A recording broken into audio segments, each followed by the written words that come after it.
Okay, good morning students. In our last three classes, these has to divide with the Avogadro's number. Then we will find out the number of moles. The third one is that is applicable for the gases, that is volume of the gas at the STP divided by molar volume. And we practice a lot of question on this one. Now the next topic, that is concentration terms. Concentration terms for the solution. So dear student, as we are talking about the binary solution, in binary solution, how many components are there? There are two components. One is solute, another is solvent. Generally, when I am writing somewhere 1, this means solvent. If I am writing 2, this means solute. So let us start about the concentration term, and which concentration term we will going to be discuss here, that is, here is concentration terms.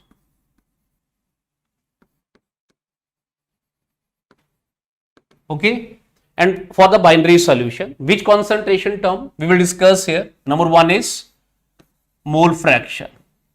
This is number 1 is mole fraction. Number 2, we will discuss about that is molality. Molality is represented by small m. And third one, that will discuss about the molarity. And the molarity of solution is represented by capital M.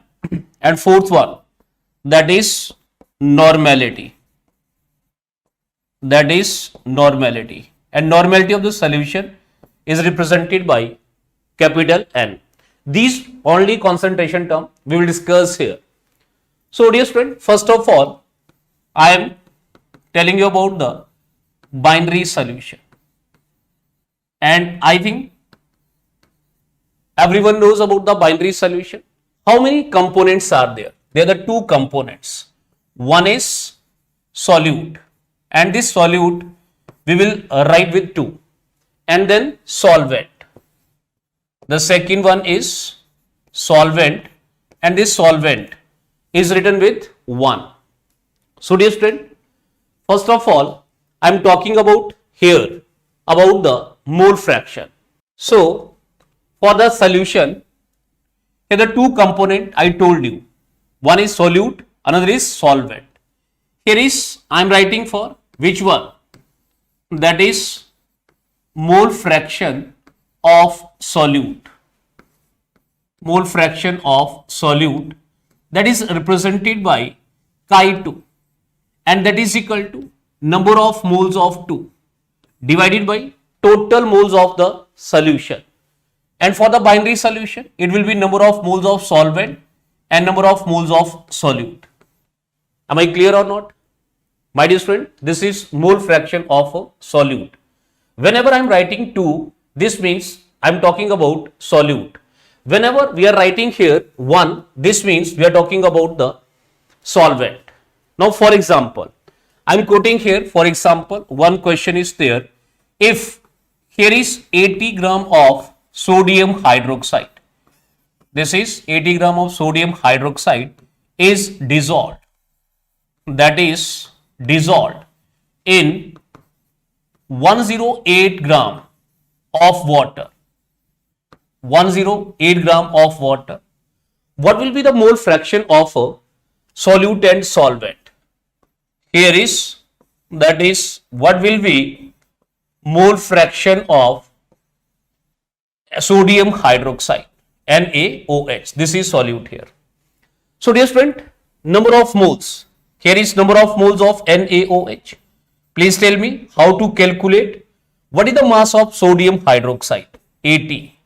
And what is the molar mass of sodium hydroxide? That is 40. So number of moles. How many number of moles are there? Number of moles is 2. That is number of moles of sodium hydroxide. Now number of moles of water. Amount of water is 108 divided by 18, and this is equal to 6. So dear student, now we have to find out mole fraction. Rather, you will find out mole fraction of solute. Solute is which one? That is NaOH. So dear student, that is number of moles of solute, that is 2, and number of moles of solution, that is equal to what? Here is 2 plus 6. So that is 2 upon 8, 1 upon 4, that is mole fraction of sodium hydroxide. Mole fraction of sodium hydroxide is 0.25. So please respond. Is it clear or not? I am taking here binary solution. Binary solution means it contains two components. And for the binary solution, I am moving for binary solution. If we are talking about which one? That is mole fraction. Mole fraction of a solution. I am writing here mole fraction of solution is always unity. Always unity. Unity means 1. So for the binary solution, this means mole fraction of solute and plus mole fraction of solvent, that is equal to 1. As in the given example, above example, here I am writing mole fraction of NaOH and plus mole fraction of water, that is equal to what? That is equal to 1. If we calculated mole fraction, here is mole fraction of sodium hydroxide. Mole fraction of sodium hydroxide is what? That is 0.25. So what will be mole fraction of water in this case? Mole fraction of water will be 1 minus 0.25. That is equal to what? 0.75. So please student, okay, mole fraction of solute will be always 1. Here in the same way, I am writing, if we have to be calculate, that is mole fraction of solvent. So please be attentive and respond in the chat box. Mole fraction of the solvent, that is chi1, and this chi1 is equal to what? Number of moles of solvent divided by number of moles of solvent plus number of moles of solute. You got it or not? And I told you, my dear student, this is the mole fraction of which one? Solvent. Now the mole fraction of the solution, we calculated one example, we solved one example. Here is for x1 and plus of x2 for the binary solution, that is equal to 1. Please respond, is that clear or not? So dear student, for the binary solution, if mole fraction of the one component is given to us, then x1 we can calculate 1 minus x2, and this x2 or chi2 we can calculate from 1 minus x1. So for the binary solution, if mole fraction of the one component is provided to us, we can find out mole fraction of another component. Is that clear? Dear student, if a solution containing more than the two component, I am taking here solution containing I component. If we have a solution that is containing I component, solution containing I component, in this case mole fraction of the solution is always unity. So what will we have? Here is chi1 plus chi2 plus chi3, and that is equal to, and chi I up to I component, that is equal to what? That is equal to 1. So please respond, is that clear or not? That is sum of mole fraction of all the component, that will be 1. Now if we have mole fraction of the two component, if I divide like this one, here is mole fraction of component 1 divided by mole fraction of component 2 is equal to what? Number of moles of component 1 and number of moles of component 2. Please confirm this. Is it clear or not? Dear And if we have, here is mole fraction of component 2 divided by mole fraction of the component 3 is equal to what? Is equal to number of moles of component 2 divided by number of moles of component 3.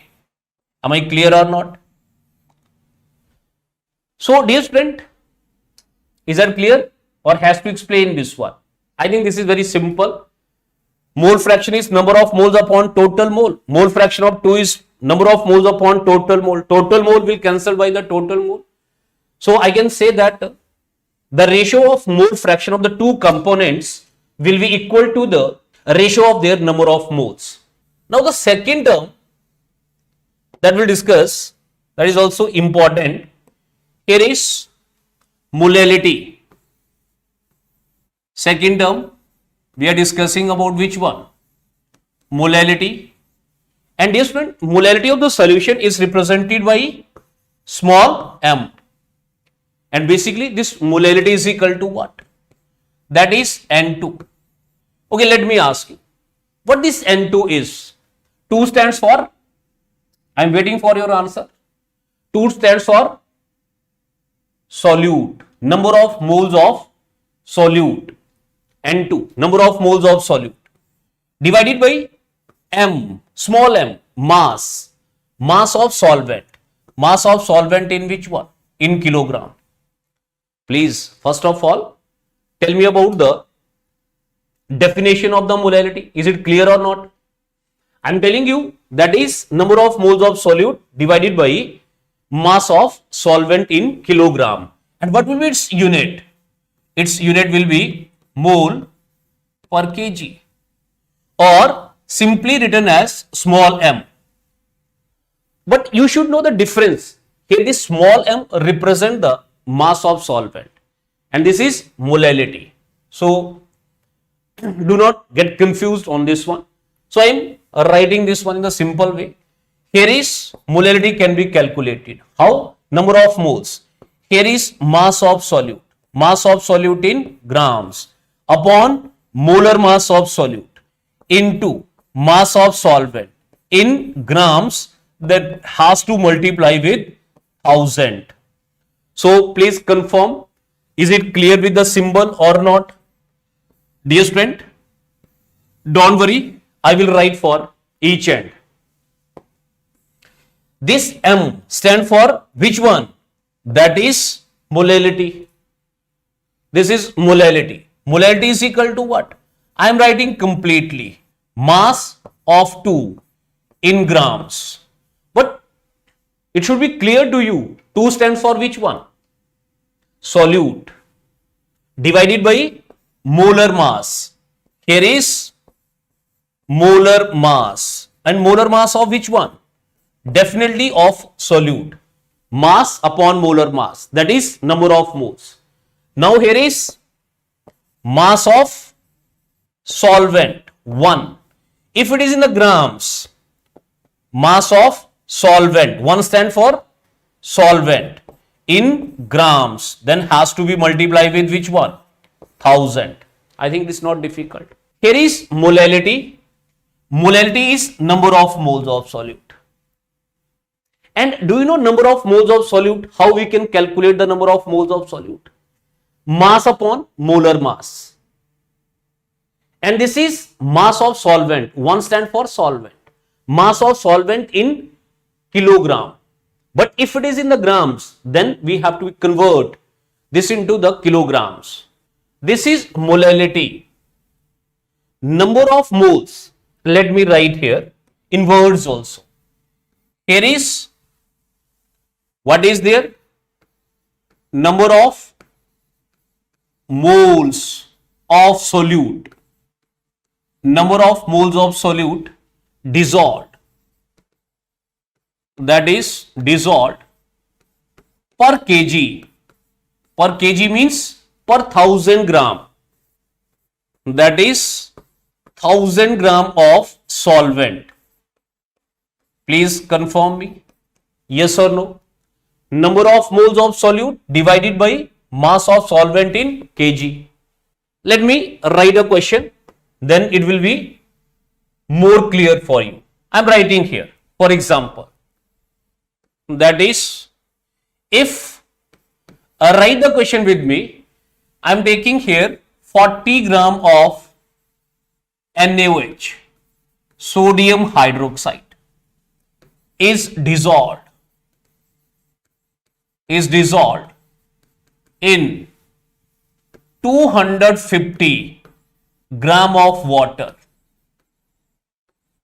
Calculate the molality of solution.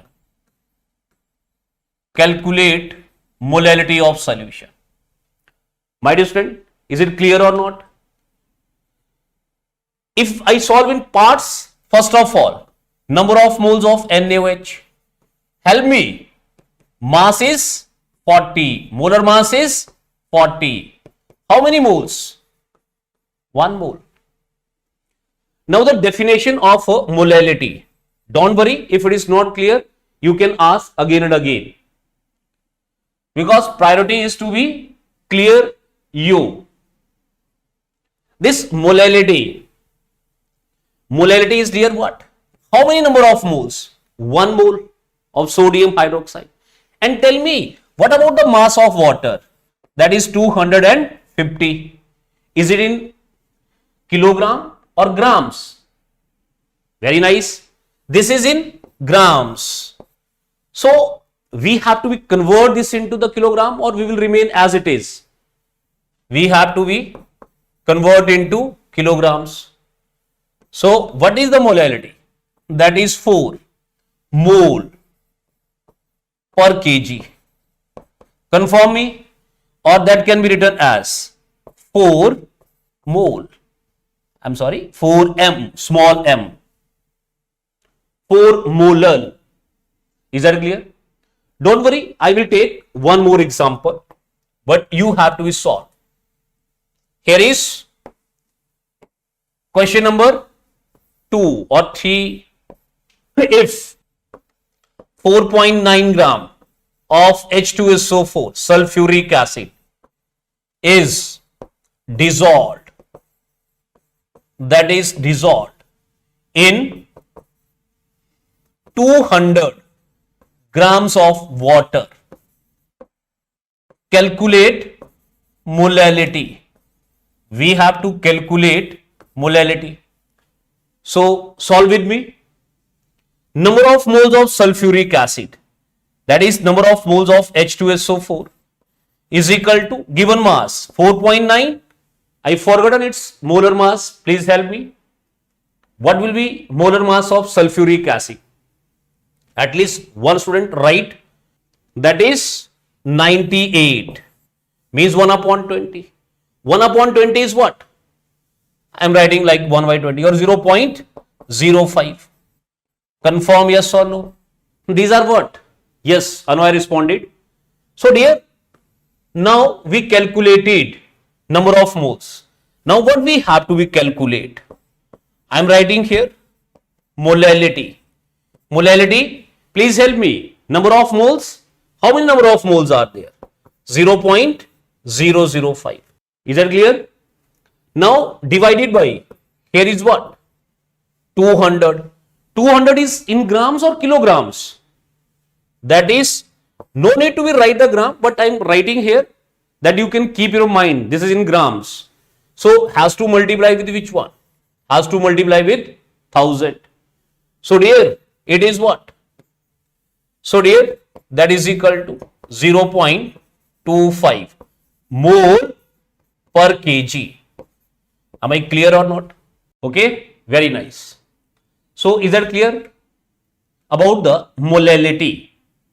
Molality is number of moles of solute dissolved in per kg of the solvent. And here, one of the importance of this molality, that it does not change, varies with temperature. That is effect of temperature. Effect of temperature. In molality, only mass terms are involved. I am writing here what I written for the molality. Molality is what? number of moles. Number of moles means mass of solute, molar mass of solute into mass of solvent in kg. So only which term are used in the molality? In molality,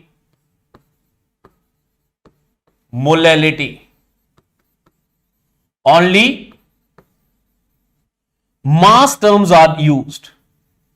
That is, mass are used. So does the mass changes with temperature? Anu is responding. Mass, since mass does not change with temperature, it does not change with temperature.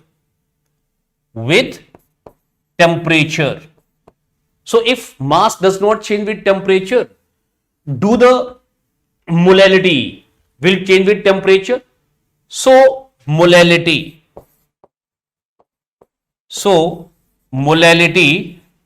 does not change with temperature.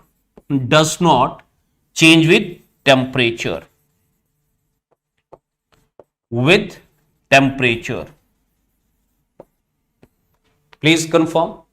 Is that clear or not? This is the most suitable method for expressing the concentration of the solution because it does not change with temperature. Am I clear? When it is compared with the other concentration term, so it is suitable because it does not change with temperature. Now, this is also very important. Try to understand that one. Here is relation between molality is what? Small m, and the mole fraction of solute. And mole fraction of solute. Is it visible to you? Mole fraction of solute is represented by chi2. So I am writing here formula, then I am explaining that formula. Don't worry. So sometime we have the mole fraction of the solute and we have to calculate its molality. So dear student, this molality, small m means molality. Molality is equal to what? It is equal to chi2. Chi2 is what? That is mole fraction of solute. 1000, here is chi1 and m1. So whatever these representation are, I am writing here. This chi2 is what? Please help me. That is mole fraction of solute. Confirm? What about the chi1? Please tell me. Chi1 is, that is mole fraction of solvent. And what about this m1? Capital M. Capital M represent for which? Molar mass. Molar mass, M stand for what? This is solvent. Here is what? Here is molar mass of which one? Molar mass of solvent. Are you understanding or not? Now your question is that from where this formula comes? My dear friend, this is nothing but this is a definition of the molality. I will explain you. Don't worry. If you are listening properly, then I am writing here definition of molality. That is equal to number of moles of solute divided by mass of solvent. If the mass of solvent in grams, then we have to convert this into what? Kilograms. Confirm? Is it clear? Just I written the definition of molality. This molality is equal to number of moles divided by mass of solvent in grams. Now dear friend, do you know this mass I'm writing here mass of solvent is what? Number of moles of solvent into molar mass of solvent. Please confirm. Mass of solvent is number of moles into molar mass. So in the place of this one, I am writing here. Here is N2 divided by N1 into molar mass of solvent into 1000. Dear, we just placed mass in the term of number of moles into molar mass. Please confirm. Is that clear? I am telling you this is a definition of molality. Number of moles upon mass of the solvent in grams has to convert into kilograms. Just I written this mass in the term of number of moles and molar mass. Now dear student, I told you a ratio of number of moles and ratio of their mole fraction is same. So here is x2 into what? Into 1000 upon what? x1 into m1. This is molality or not? Please confirm me yes or no. Important one, that's why I am taking some time to explain this one. Otherwise, it's not always easy to remember the formulas. If you know the concept behind that, then I think it will be easy to remember that one. It is nothing but the definition of molality. Is that clear? So, Anvay and Vijay Lakshmi is only responding. Molality is equal to, means we can calculate the molality from the mole fraction. So, my dear student, now I am writing here question to understand this formula. Here is question number 4. Calculate this is molality of aqueous solution. Here is aqueous solution. Aqueous solution means solvent is water. Aqueous solution of NaOH if the mole fraction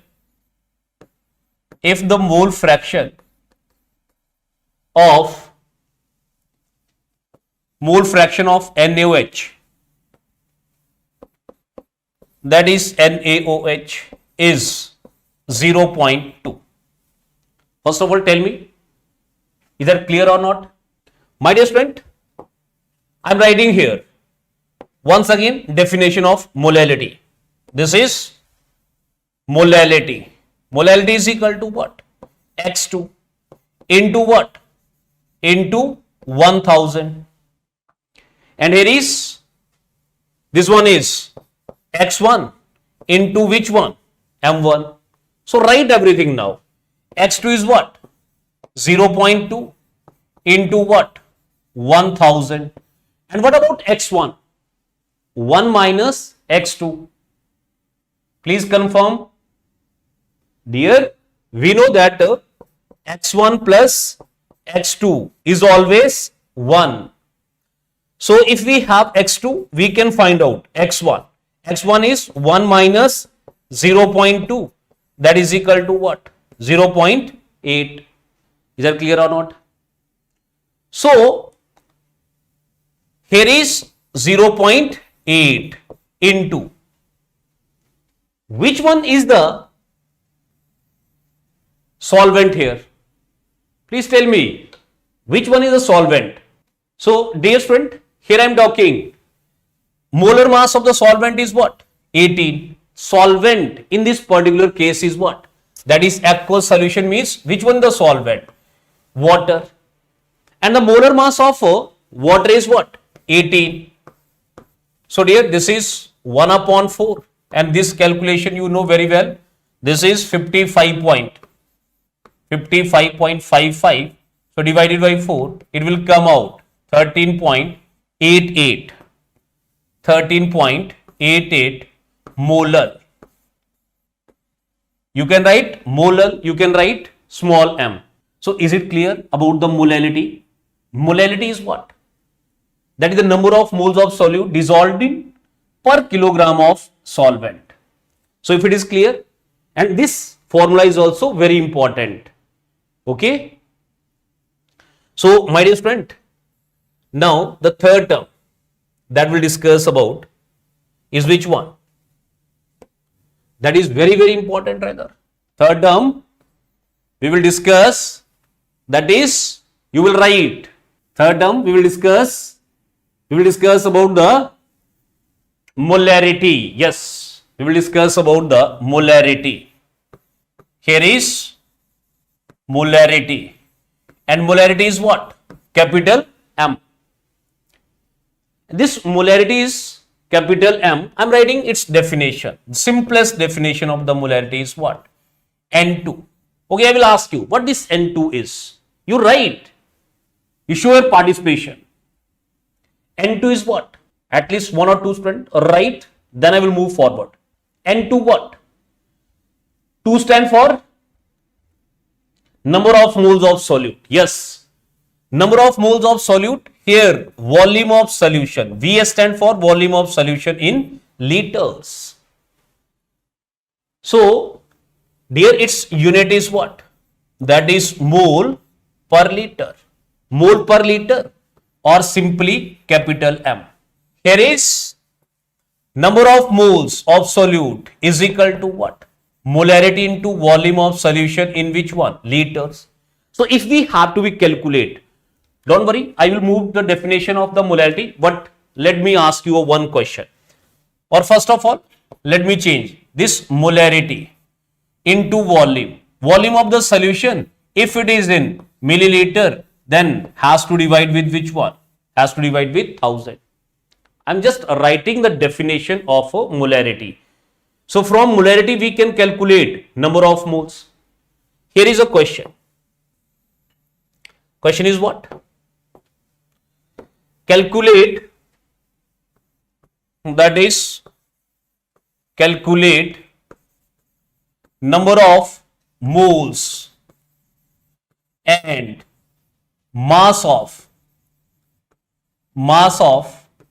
H2SO4 in 200 ml of 1 molar or 2 molar H2SO4 solution.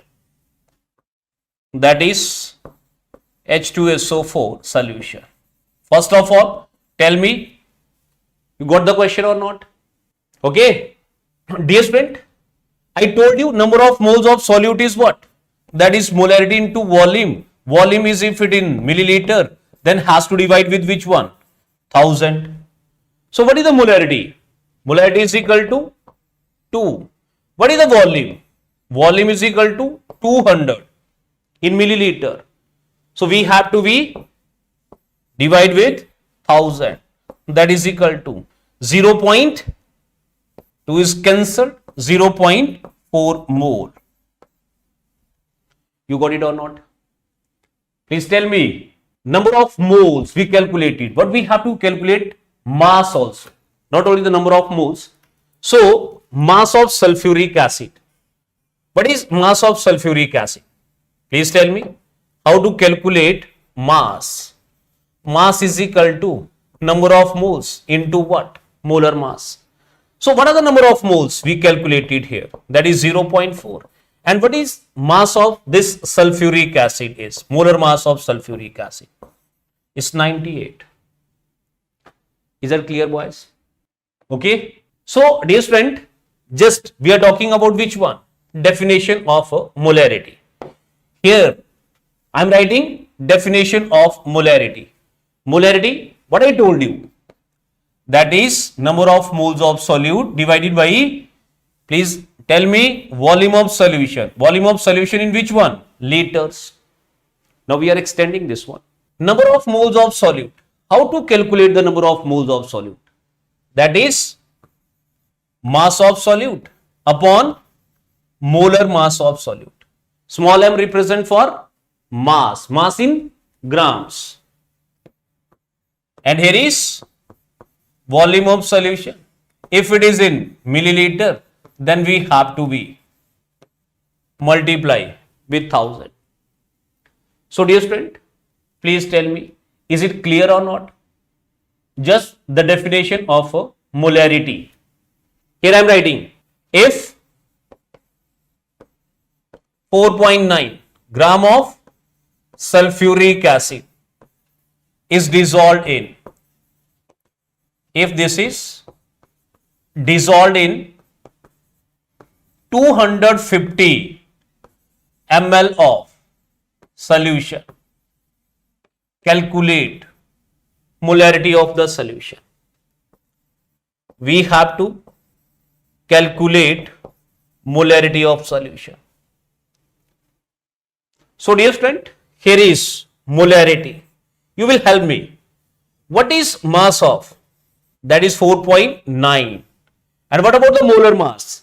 Molar mass is, here is 98. What is volume of solution?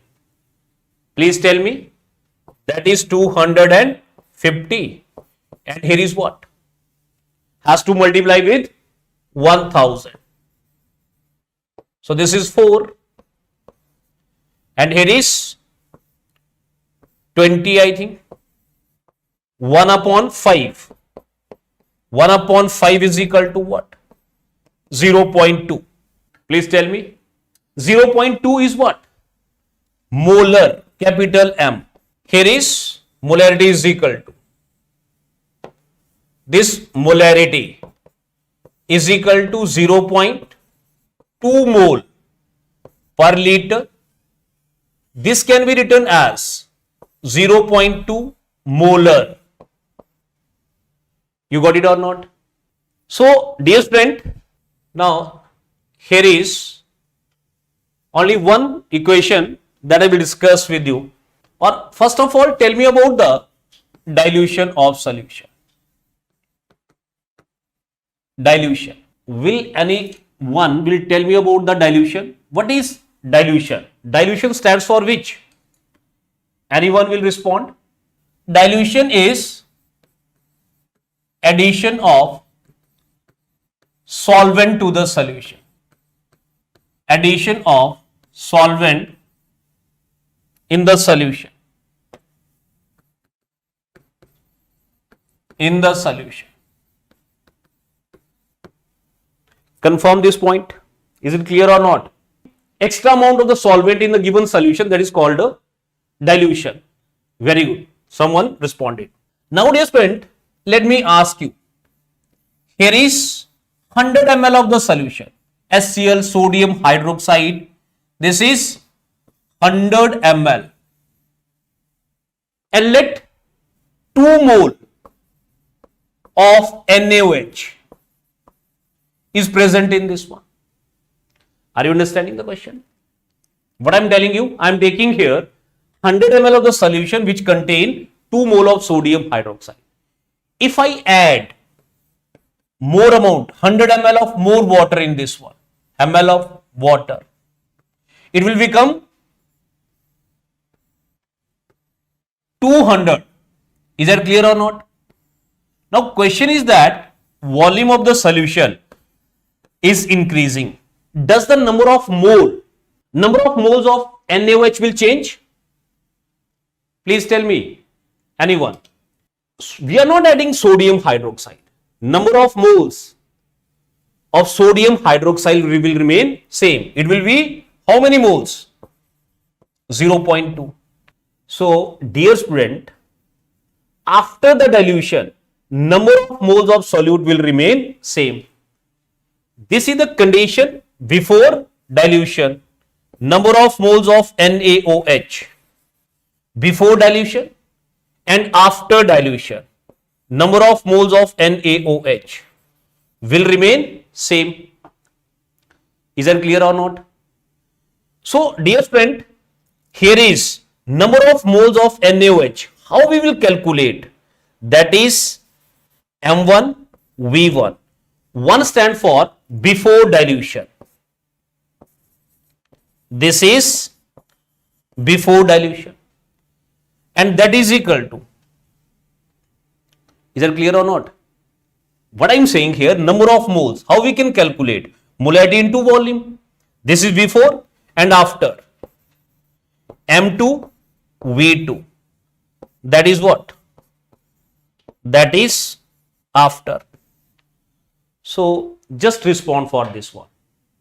Is that clear or not? After dilution, number of moles of the particular solute will remain same, and number of moles of solute we find out from the molarity into volume.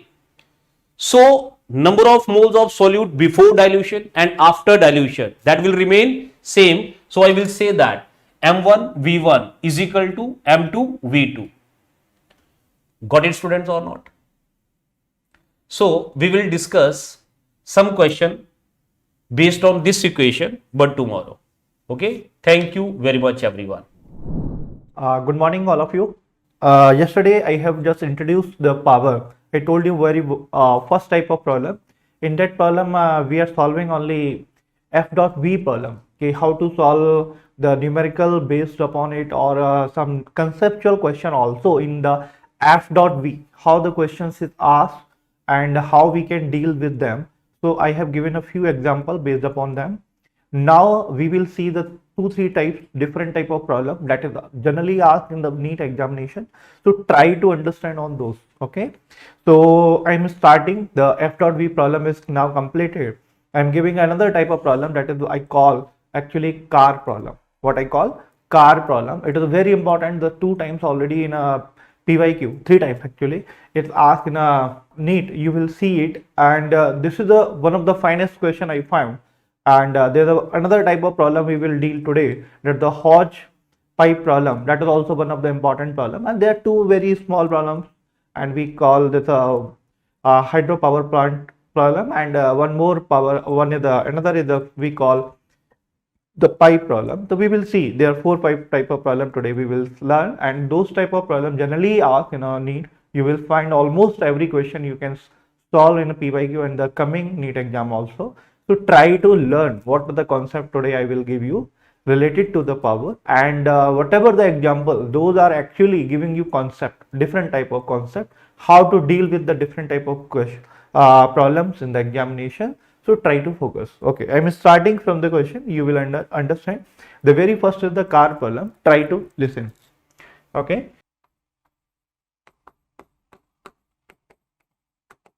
When we take the car problem, so we have to understand the language of this question. The question is very simple. If a car of mass m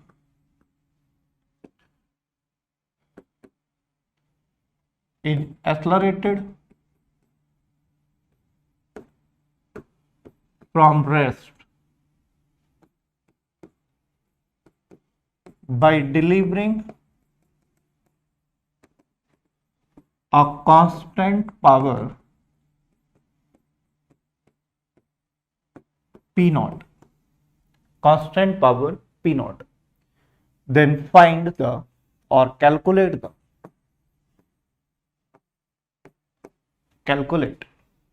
the very few things. I am just writing it. First thing we want to calculate instantaneous kinetic energy. Calculate its instantaneous kinetic energy. The second is the instantaneous speed. Third, instantaneous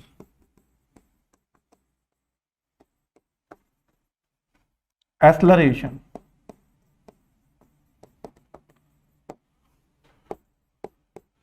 Then instantaneous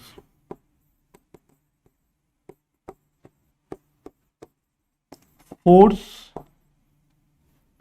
Next, I'm writing it instantaneous position of the particle or position of the car. These are few questions. You will find that this question is already asked in 2015 if I am correct. You can check in the PYQ. Maybe year may be wrong, but it is also PYQ. And 2012, and it was also PYQ. I don't remember the year actually. So it is also PYQ. So out of these 5 parts, 3 part already asked in a PYQ, and 2 part I am just adding so that you can understand. Okay, they can also ask in the coming years. So try to learn it. Okay. So now we are going to focus. Now you understood the question. Please reply. You are understanding or not, beta? Now the question is clear. Now we have to focus on the question, how to deal with it and how to solve this question. We have to understand. Now listen carefully. The power is given. In the previous class, I told you the power is nothing that is equal to dW over dt or dk over dt. K means kinetic energy over dt. We are writing. We know this very basic definition. In the previous class, I told you. Now using this definition, I can solve. So what I'm going to solve, the very first part I'm going to solve. What is this given to you? Power. Power is given to you, that is the P naught, because power given in the question is a constant. Its value is constant. Its value is constant, that means P naught remain constant, that is not going to vary. We have to understand this. P naught is going to constant, and you will say P naught is equal to d of kinetic energy over dt. That means from here you can say d of kinetic energy is equal to P naught into dt. Now we have to put the integration. We have to put the integration, you will understand. Now very basic thing, don't worry about it. Very simple integration or differentiation will be used in these type of questions. So try to learn. Okay. So kinetic energy and this is the power. We are integrating both sides. So when we are putting the left side integration, so what are the limit we have to put? So initially given in the question, this car is started from rest. Start from or accelerate from rest. If accelerate from rest, that means what is happening here? Initial velocity is 0. Initial velocity 0, that means initial kinetic energy also 0. Initial kinetic energy 0, initial speed is 0. We have to understand this. Okay. So initial is kinetic energy 0, that means we will put the limit 0. And time is also 0. So after some time, this time t I am taking and the kinetic energy would be Ke. Now integrate it. So this side would be kinetic energy from 0 to Ke, and right hand side P naught is constant. And the integration of dt would be t and limit 0 to t. So from here you can say directly kinetic energy minus 0, and that is equal to P naught into t. That means kinetic energy at any instant of time, you can write P naught into t. This is known as instantaneous kinetic energy, because as the time will vary, it will be vary. Understanding? Please answer it. Up to here, your basic question, basic part, first part I have written. Up to here, you are understanding or not? Good. You are understanding. I am happy with that. Now we can continue this result, and we are using this result in the coming parts. We will solve it, how to use it. Okay.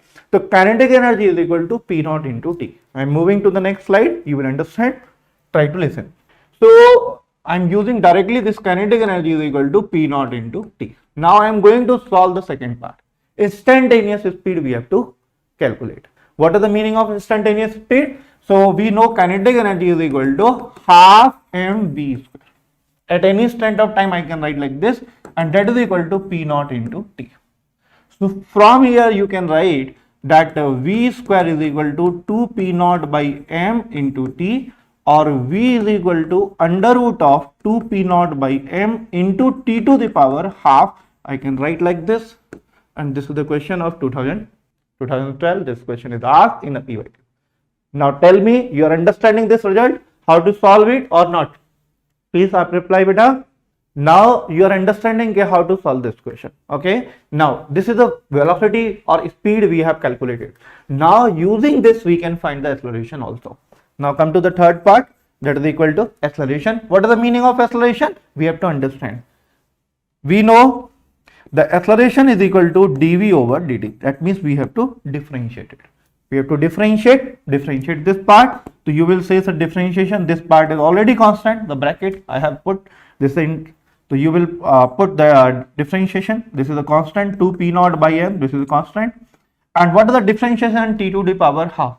So you will write 1 by 2 t to the power minus half. This is the differentiation. Because differentiation we put minus 1. So 1 by 2 minus 1, that would be t to the power minus 1 by 2. That means I can write in one more line. This is 2. This is under root 2. So in the next line I can say P naught by 2m into t to the power minus half. That can be written here. That is also important part. You can calculate it. Now we have to understand one few more things. We have to calculate force also. We are going to calculate force. You will learn from this part how to calculate the force. The force is nothing else, we know F is equal to M into A. So M we already know and A we have already calculated. Put the value, you will get it. That means this is the under root of P naught by 2M, okay, into T to the power minus half. Okay, minus half, I am writing again, you will understand. This is the minus half. Okay, this is a very simple value. Now from it, just solve it little bit. You will understood. F is equal to, this is the under root M, this is M, that means under root, we can say M into P naught by 2 and T to the power minus half. That is the 2015 question. You can find it in the PYQ. Understanding, beta? Okay, this is a very simple thing you are understanding. I will give you the one last part of this whole calculation, that is the displacement or position of the particle at any instant of time. We have to understand. Okay, now listen. What is given to you? Velocity is given to you. Using this velocity, we have to find the position. So for that, we already know velocity is nothing else dx over dt. That means from here I can say dx is equal to v into dt. Now we have to put the integration. So for that, we have to put integration, put the values. You will say dx into va. V is how much, beta? Under root of 2 p naught by m t to the power half into dt. Now put the integration both sides. This is 0 to x because initially we assume where the particle start, initial position is 0. I am assuming it. And this time is 0 and this time is t. Listen carefully. If it is in the question, it is not given it is 0. Start from 0. Suppose it is start from 10 meter or 20 meter or 50 meter or 100 meter or minus 10. Whatever value is given, put here. Okay. In this question, it is not given. So I am assuming it is the origin. It's a very normal thing. We can assume it. So from here, you can say x from 0 to x. Here, because this whole part is constant under root, I am writing like this, 2 p naught by m. And t to the power half integration would be how much, beta? T to the power 3 by 2 divided by 3 by 2. That means this would be 3, this would be 2. You can put limit 0 to t. It's a very simple. Now solve little bit. You will say this is the x minus 0, sir. And that would be under root. This is 2, this is also 2. Outside 2, that means when it enter into the under root, it would be 4. So 4 into 2, this would be 8 p naught. This is 3. When it enter into the under root, it would be 9. So divide by 9 into m. And this would be t to the power 3 by 2 minus 0.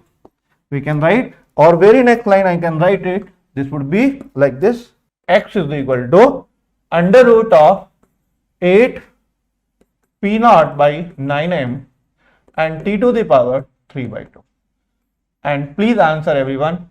You understood this problem or not? This is a very important problem. There are 3 questions in PYQ you can find from this problem only. So this is one of the finest problems related to the power. Please answer you are understanding or not understanding.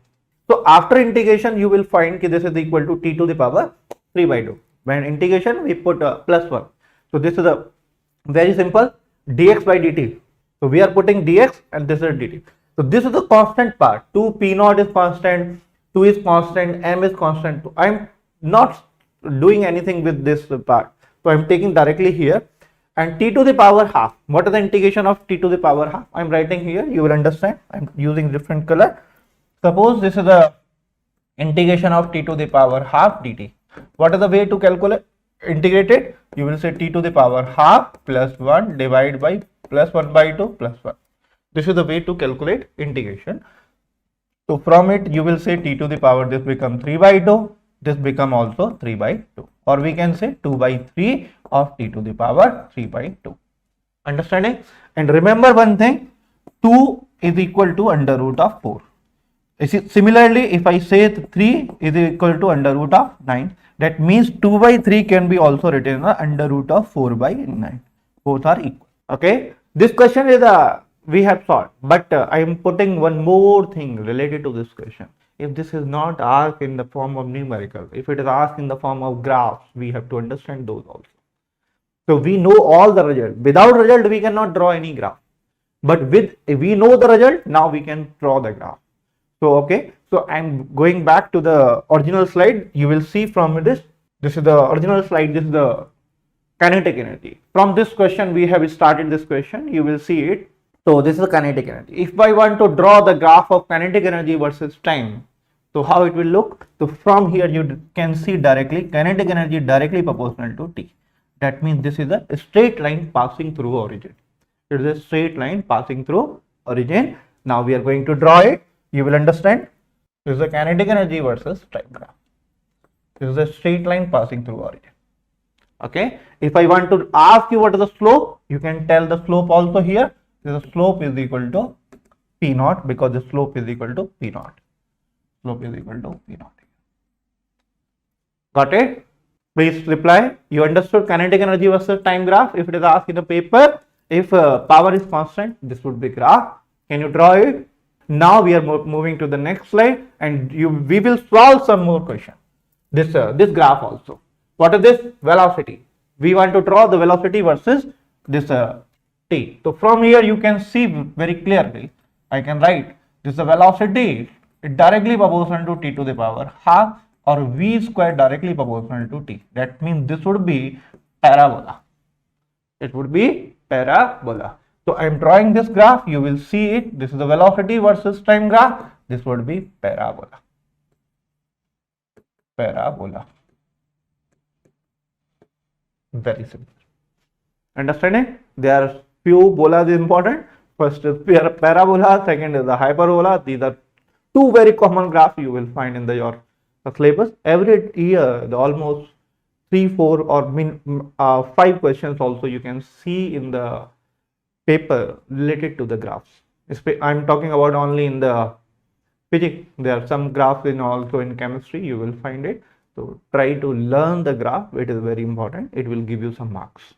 Okay, so that's why I'm adding it. This is the second graph, the speed, velocity versus time, or speed versus time. I have drawn this graph. Understanding? Now come to the third graph. This is the acceleration versus time. So if I see from it, this means acceleration is directly proportional to t to the power minus half, or acceleration is directly proportional to t to the power half. That means from here you can see one clearly, that as time will increase, the acceleration will decrease. Time will increase, the acceleration will decrease. Time will decrease, acceleration will increase. That means this is the hyperbola. I am repeating again. Acceleration is inversely proportional to t to the power half. That means as time is going to increase, what is happening? The acceleration is going to decrease. If time will decrease, the acceleration is going to increase. That means I have to draw, this is the hyperbola, A versus t graph. This would be hyperbola. The graph would be look like this. Understanding? Okay. Now come to the force graph. Force is also similar, because here also you can see the force is directly proportional to t to the power minus half. Here also acceleration is directly proportional to t to the power minus half. That means graph would be similar graph we can see here. This is the force versus time graph. That would be also hyperbola. It is also hyperbola. Here also you can write this is the hyperbola. Here also you can write this is the hyperbola. Now please reply, you are understanding or not understanding. Everyone, please reply. Okay, then we can move further and we can solve it. Next graph is related to the speed. This is the position graph. Position versus time graph. From here you can see directly the x is directly proportional to t to the power 3 by 2. That means it will increase. It will increase, and this also not a straight line. This is a cube root graph. You can see from q directly proportional to t to the power q square directly proportional to t cube, like this. That means time will increase, this position also going to increase.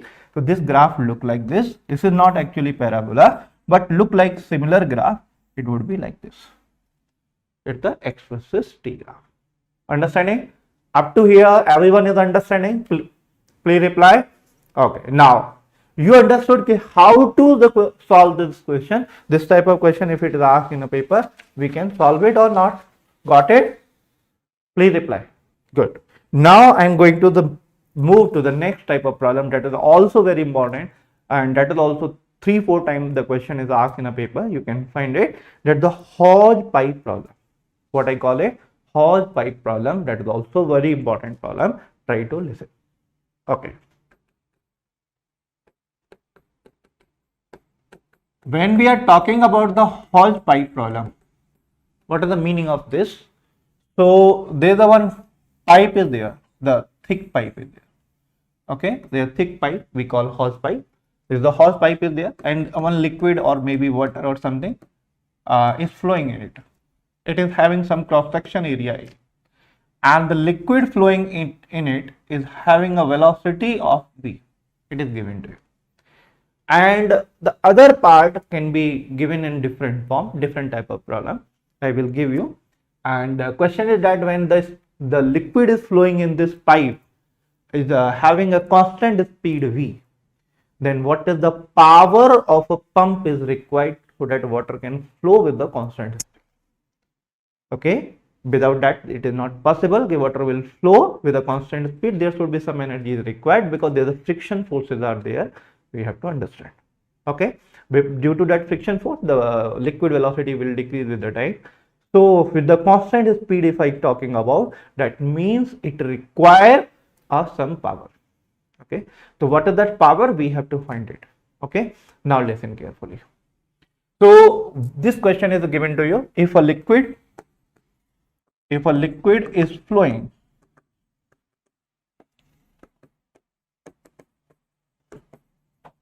through the hose pipe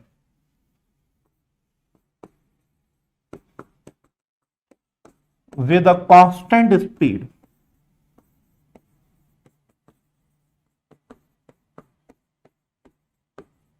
v, find the power required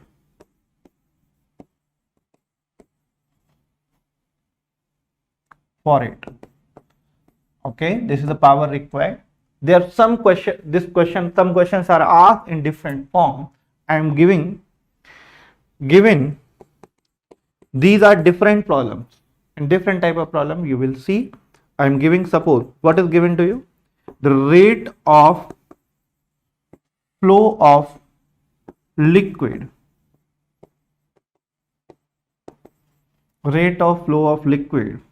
is equal to dm by dt is given to you r naught kg per second. If it is given, then how to solve this question? This is the first problem. Second problem comes to you. If it is not given, something is given to you, density of liquid is rho. Only this much is given. Then we have to calculate. How to calculate? We will see. Third type of problem. The rate of flow of liquid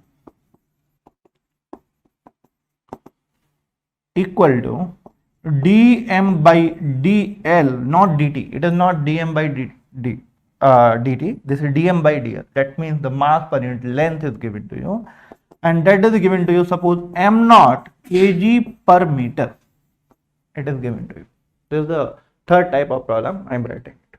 We will solve one more, but first we will solve this three type of problem that is related to the hose pipe. Then we will move to the next part.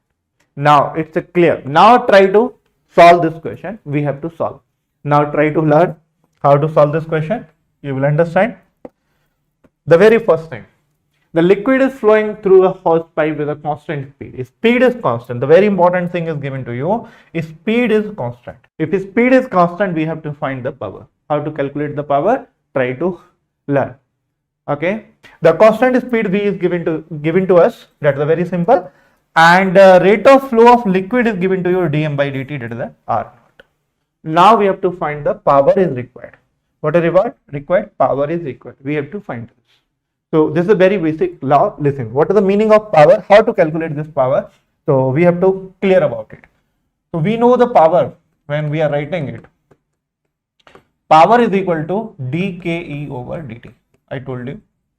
Okay. Then definitely you can say the kinetic energy is equal to, sir, half mv square. Very simple. The kinetic energy is equal to half mv square, and this thing is a v is a constant. half is already constant, v is also constant, m is only varying. M is varying, that means from here you can say, I am solving first part, you will see that is equal to half v square into dm over dt. The one of the finest result and the very important result, you have to be clear about it, that is equal to half v square into dm over dt. We can write it. Got it everyone? Now listen, dm over dt can be written in different form according to the question's requirement. Here in the first part, it is already given dm by dt is equal to r naught. That means no need to solve anything, directly write r naught. That means dm by dt is already given to you, that is equal to r naught. That means power can be written half v square into r naught. This is the result. This is the answer. This is already p by q. You can find it. I don't remember the actual year right now, but you can check it. Understood up to here, beta? Okay. This is the first part we have solved. Now come to the second part. What is given to you? The density of the liquid is given. Density of liquid is given. Now we have to solve this dm by dt in different form. Then you will understand. What is the meaning of density? We know the mass is equal to density into volume. Density into volume. Volume can be written as what, beta? Area into length. Area into length, if I write, that is equal to L or X, you can write. I am writing L. This is the A into L. This is the length. Now you will say why you are writing, sir, this L? Because the cross section area is A given to you. This length is, suppose if I am assuming this L up to a certain length. So in a very next line, if I write dm over dt, because we have to replace this term dm over dt. We have to replace this term dm over dt. When we are going to differentiate it, from here you will say the rho is constant, A is constant. What is varying actually? Only length is varying. With the time, length is varying. If length is varying, you will say rho into A into dl over dt. Okay. The variation of length with the time or distance with the time, what we call speed. What we call speed. Please reply. What is this? Speed. If it is speed, that means we can say that is equal to rho into A into V. That means dm by dt can be written also rho A into V. Okay. Now put this value in the above result, you will find the power again. The power is equal to half V square into rho into A into V. That means that is equal to half rho A into VQ.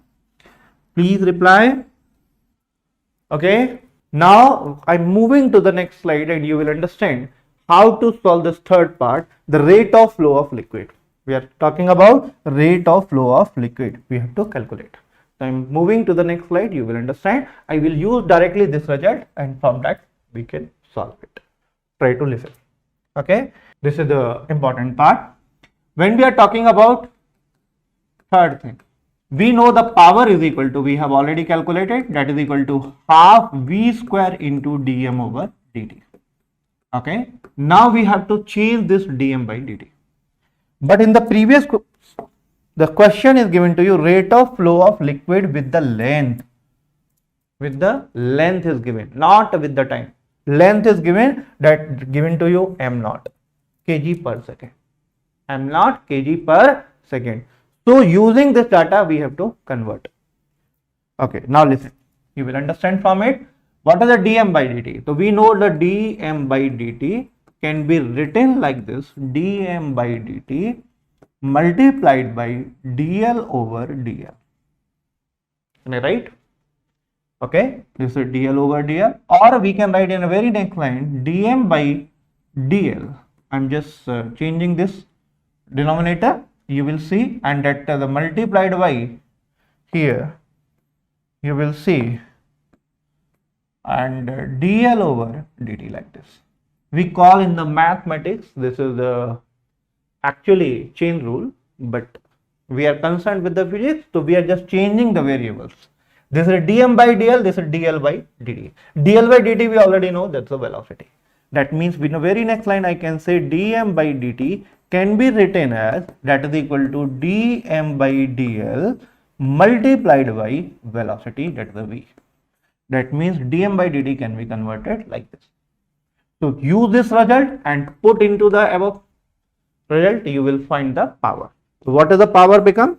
So power is equal to 1 by 2 V square.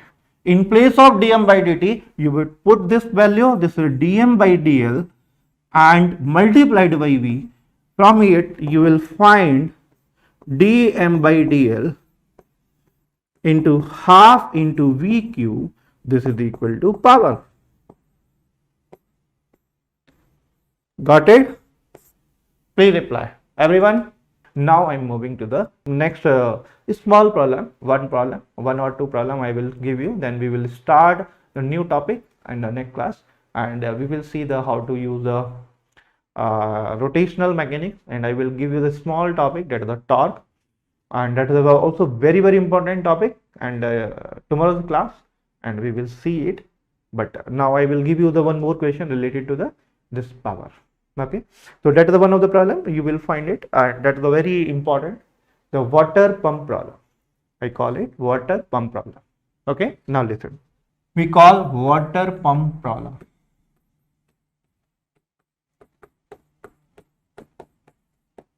What is the meaning of water pump? Pump means it is lifting the water from any well or some underground tank. It is a lifting to the some height, that we are calling the water pump. For that we are using generally water pump. Okay, the water pump problem we are calling it. So there's some well, and from that I'm just lifting the water, and that can be given to you like this.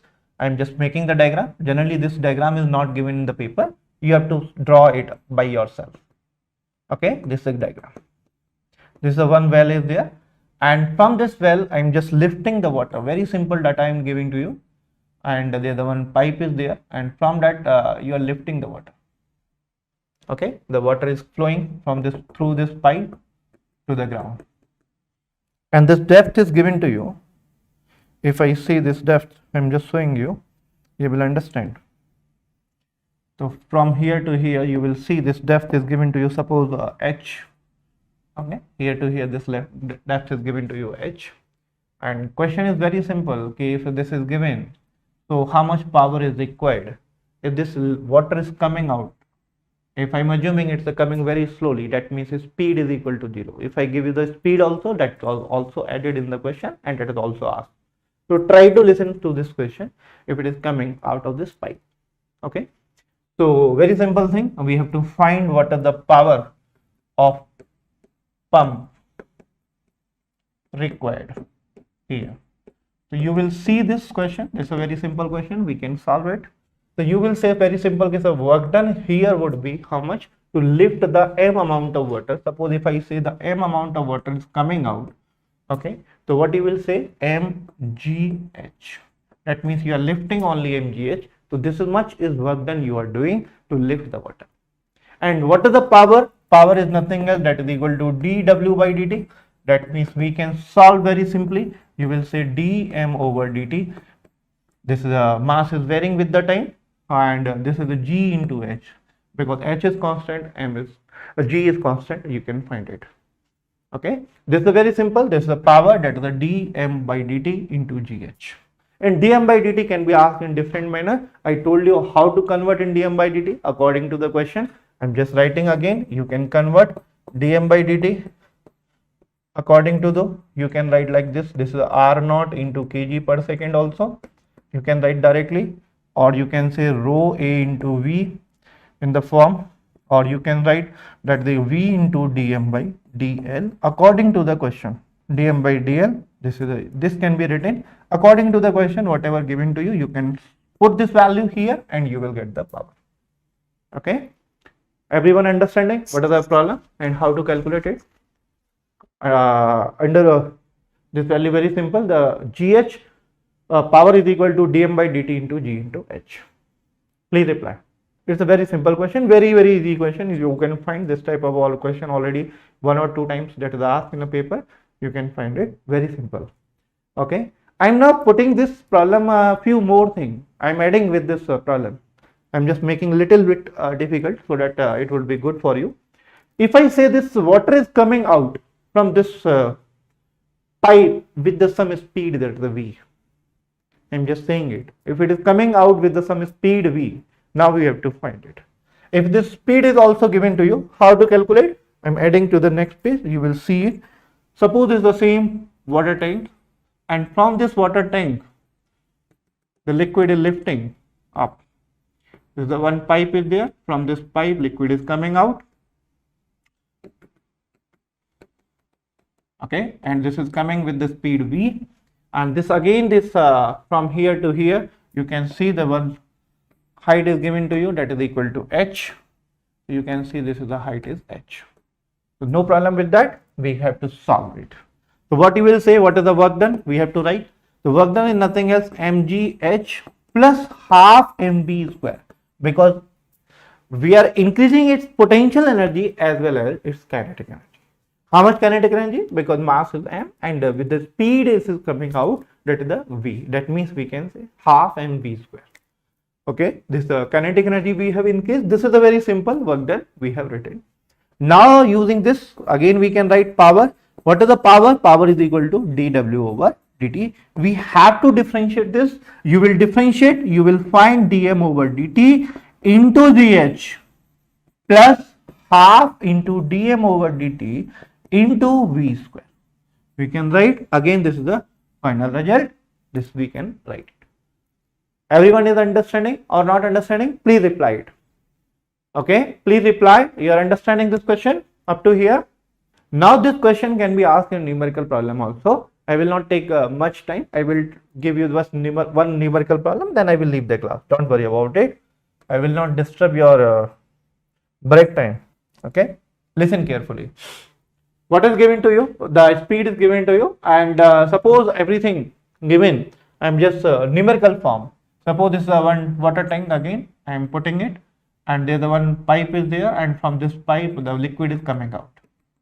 Okay, this is the liquid up to here, there is a field. This depth is given to you, here to here, this depth is given to you. How much? If you see it, this depth is suppose 10 meter. I am giving very simple data, you will understand. The liquid is coming out, suppose 4 kg per second. Okay, and the speed is also given to you, suppose 2 meter per second. The speed is given to you 2 meter per second, and dm by dt is given to you 4 kg per second. And question is very simple, what is the power required?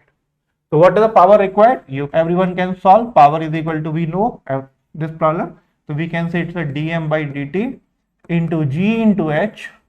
G you can take 10 meter per second square.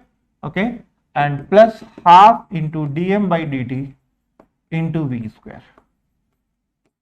Okay, now put the value, you can find it. The power is equal to beta how much? Dm by dt. Dm by dt is given to you 4. You will say 4 into 10 into 10. It's a very simple first result. 1 by 2. Dm by dt is how much? 4 into v is how much? 2. So 2 into 2. We can write it.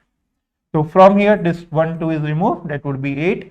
It would be how much? 400 plus 8. That means this is a 408 watt is required. It is the power. Everyone is understanding this problem, how to solve this in the paper. If it is coming in the paper in numerical form, everyone is understanding this part. Please reply. Now I'm adding one more difficulty with this question. You will find it. If I say the efficiency of the pump is only 40%. How much is efficiency? 40%. Then what is the power of the pump is required?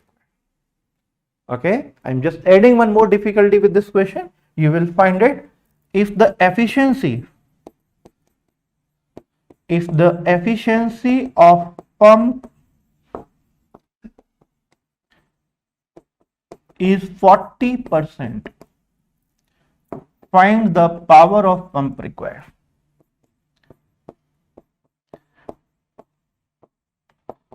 Pump required. So we have to find it. How to solve this point? We have to clear. Now listen, we know efficiency is equal to P output upon P input into, okay, 100%. We have to write it. Okay, we have to write this. We are interested what is the P input.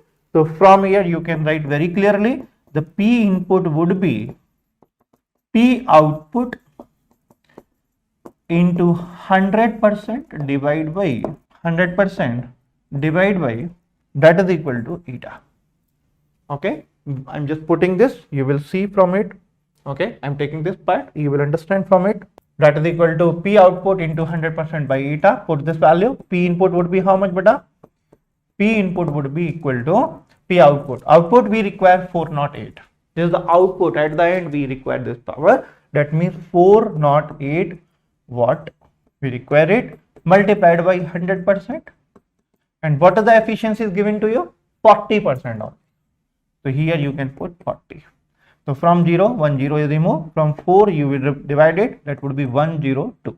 102 into 10, that means 1020 watt is required. This is the power of the pump is required. Then only you can lift that much amount of water with the speed of 4 meter per second. Or sorry, 2 meter per second. Understanding everyone? Okay, good. Thank you. Thank you so much. I think everyone has enjoyed my class. If you enjoyed, please thumb up. And if you learned anything from my class, if it has benefited you, definitely just say some positive words.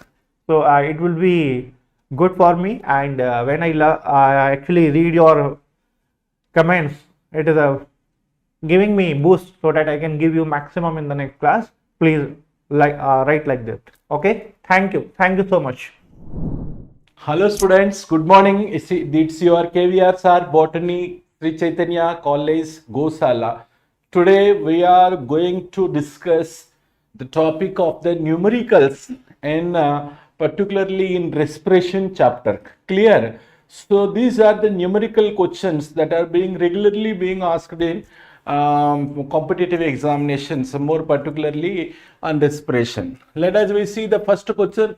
Oxidation of one molecule of glucose in aerobic respiration results in the production of 38 ATP. Should have to remember that earlier in an old textbook that is 36. Now in the new textbook it is 38 ATP. So 38 ATP is the net gain of ATP in aerobic respiration. One complete glucose is one completely oxidized under aerobic conditions. Clear? So next question. Number of ATP produced from one pyruvic acid during conversion into acetyl coenzyme A. So one pyruvic acid will be converted into acetyl coenzyme A. Here one NAD plus is converted into NADH2. Then one it is pyruvic acid is 3C and acetyl coenzyme A is 2C. So one carbon dioxide is removed. So 2 pyruvic acid, 2 CO2, 2 NADH2, 2 acetyl coenzyme A. But here it is asked about one pyruvic acid only. One pyruvic acid means one NADH2 is equal to 3 ATP. If one NADH2 is completely oxidized through ETS, electron transport system, then one NADH2 can give rise 3 ATP. So number of ATP molecules. Here what is the important point is for the conversion of pyruvic acid into acetyl coenzyme A, NAD plus coenzyme A, thymine pyrophosphate, lipoic acid, magnesium are essentially required. So this reaction is called as a link reaction. What do you call it as? Link reaction. Link reaction. Where exactly the link reaction takes place? So this is the inner mitochondrial membrane invaginations. The space between two membranes. Outer membrane. This is inner membrane. This is the space. Is called as perichondrial space. Perichondrial space. Perichondrial space. the Krebs cycle link reaction takes place in the perichondrial space. This is the perichondrial space. So 3 ATP is the correct answer. Next question is number of decarboxylations in the cytoplasm into mitochondrial matrix. Number of decarboxylation in cytoplasm and mitochondrial matrix.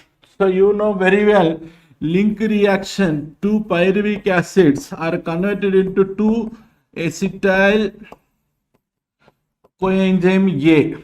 So here one decarboxylation, 2 pyruvic acid, 2 CO2 will come out. So what do you call it as link reaction? Link reaction. So if you consider this is mitochondria, so this is the matrix. In matrix, acetyl coenzyme A is 2C is merged with oxaloacetic acid. Condensation reaction. This is results into citric acid. Citric acid is 6C. 6C molecule will convert into alpha ketoglutaric acid by removing one carbon dioxide. This is 5C. Alpha keto is glutaric succinyl coenzyme A. This is 4C. That means this is one decarboxylation. So observe here, 2-acetyl coenzyme A, 2CO2, 2CO2. In the mitochondrial matrix, 2CO2, 2CO2, 4CO2. In the perichondrial space, 2CO2. Totally 6 CO2 decarboxylations.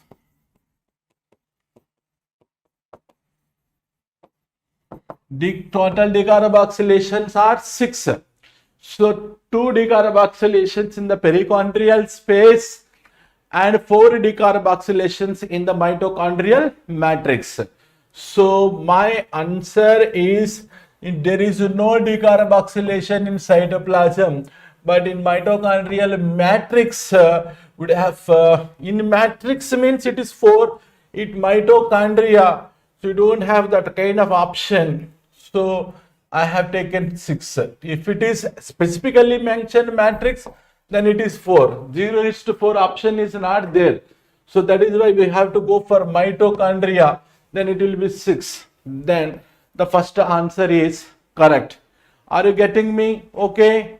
Next, number of ATP molecules formed. Number of ATP molecules formed during aerobic respiration in breakdown of one glucose molecules via SLP. So students, first we have to understand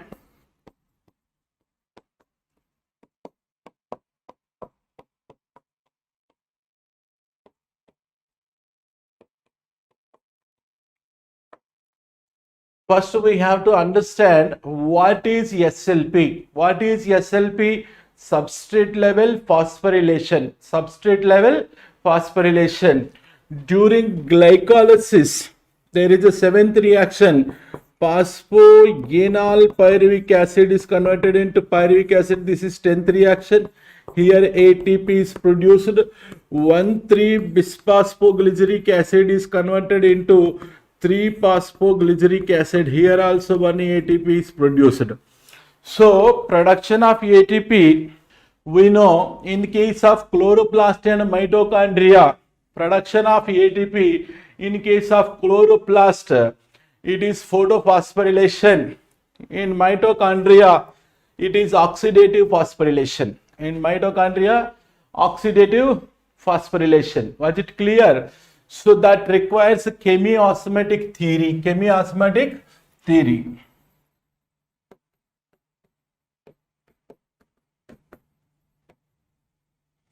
Proposed by Peter Mitchell. Chemiosmotic theory proposed by Peter Mitchell. Apart from chemiosmotic theory, if one substrate is converted into another substrate, if there is a synthesis of ATP, then this is called a substrate level phosphorylation. So here 7th reaction and 10th reaction for one pyruvic acid, another pyruvic acid, because glucose produces 2 pyruvic acid. So here 2 ATP and it is 2 ATP, total 4 ATP are produced by SLP in glycolysis. In Krebs cycle, when succinyl coenzyme A is converted into succinic acid, here one GTP via GTP through ATP is produced. One acetyl coenzyme A, one ATP. Two acetyl coenzymes, because two pyruvic acids, two acetyl coenzymes, two ATP will be produced. So totally 4 SLP glycolysis. Krebs cycle SLP 2, total SLP 6 ATP will be produced through substrate level phosphorylation. Substrate level phosphorylation means there is no need of membrane, there is no need of proton, there is no need of proton pump, there is no need of proton gradient. Directly, if one substrate is converted into other substrate, if one substrate is converted into other substrate, then ATP is produced. So number of ATP molecule formed during aerobic respiration by the breakdown of one glucose molecule via SLP will be 6 ATP. Are you getting me, students? Are you getting me? There are 4 SLPs in glycolysis and 2 SLPs in Krebs cycle, so that total 6 SLPs are there, so that 6 ATP will be produced. Clear? Next question is, let us see, aerobic respiration is how many times useful than anaerobic respiration? No doubt, students, you know very well, aerobic respiration is efficient than anaerobic respiration. Aerobic respiration is efficient than anaerobic respiration. So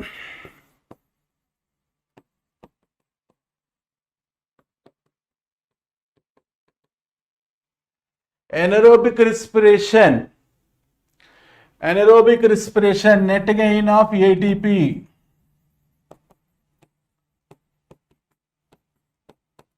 is equal to 2.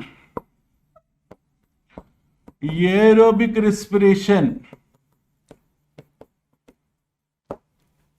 net gain of ATP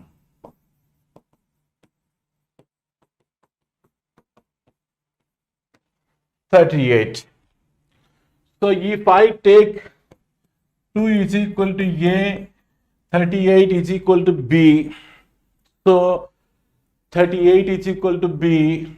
How many times? So can you now understand aerobic respiration how many times useful than anaerobic respiration? Can you answer this question? Beta, 2, this is 38. Now that is 19 times. 19 times aerobic respiration. Aerobic respiration is 19 times efficient than anaerobic respiration. Was it clear? Shall I go for the next question? So how many ATP molecules could be maximally generated by 1 mole of glucose in anaerobic respiration? Just now I discussed in glycolysis, 1 glucose is converted into 2 pyruvic acids.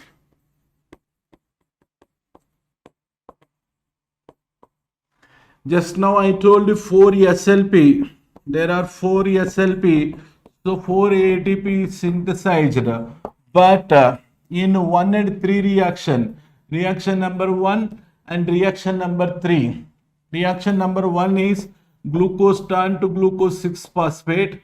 Reaction number 3 is fructose 6-phosphate is converted into fructose 1,6-bisphosphate. In this reactions ATP is required. So 2 ATP is required. So net gain of ATP is 2 ATP only. So after that there is no further reactions like aerobic respiration. In anaerobic respiration, the only common pathway for aerobic and anaerobic respiration is glycolysis. So glycolysis, whatever ATP is coming as a net gain of ATP, that is the net gain of anaerobic respiration. So what is the, if you are asked about, so how many ATP molecules could be maximally generated from one molecule of glucose in anaerobic respiration, then answer will be 2 ATP. Beta, you should have to remember that, even anaerobic respiration or fermentation, net gain of ATP is always 2 ATP only. In glycolysis, 4 ATP is synthesized, but only 2 ATP will be utilized. Okay, students, shall we go for the next slide? Substrate level ATP molecules during complete oxidation of 1 mole of glucose in Krebs cycle. Beta, 1 glucose is converted into 2 pyruvic acids. So 2 pyruvic acids are converted into acetyl coenzyme A, 2 acetyl coenzyme. Now from here onwards we start Krebs cycle. So 2 acetyl coenzymes on conversion of succinyl coenzyme A into succinic acid. Here 2 moles and 2 ATP will be produced. Not directly, first GTP is produced. In textbook it is clearly written that first GTP is synthesized, then GTP is converted into ATP. So through SLP 2 ATP is produced. Here students, can you understand, one substrate is converting into other substrate, then ATP is produced. Hence it is called as direct ATP synthesis. Or we call it as substrate level phosphorylation.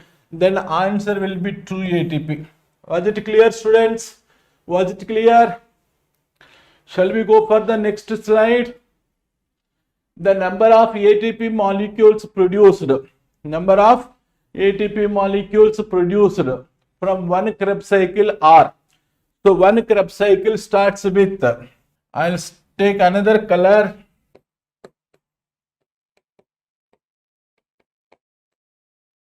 Acetyl coenzyme merged with oxaloacetic acid, 4C and 2C. It is first converted into citric acid. Citric acid now converted into cis-aconitic acid.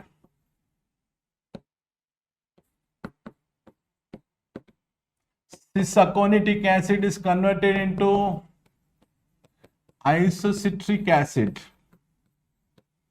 Isocitric acid, oxalosuccinic acid. Oxalosuccinic acid, alpha ketoglutaric acid. Alpha ketoglutaric acid, succinyl coenzyme A. Succinyl coenzyme A is converted into succinic acid. Succinic acid to fumaric acid. Fumaric acid to malic acid.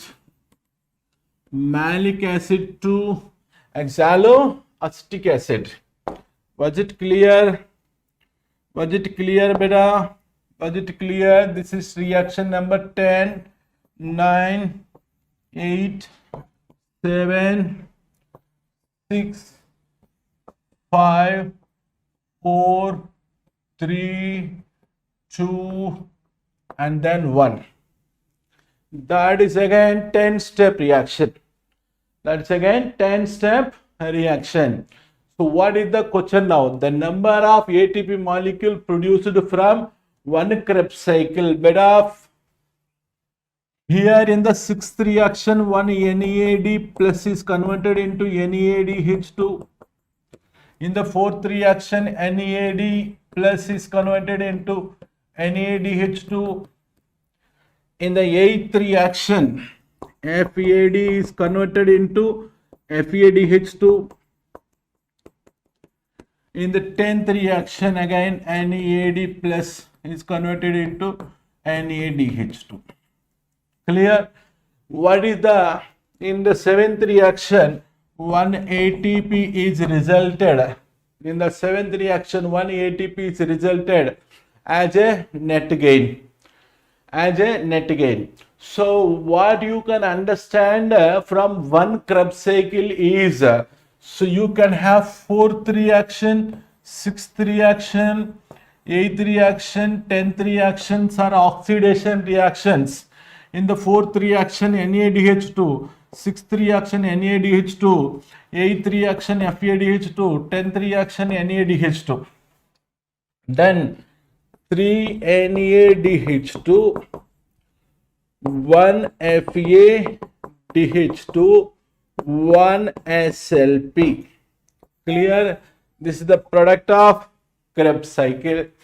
Product of Krebs cycle.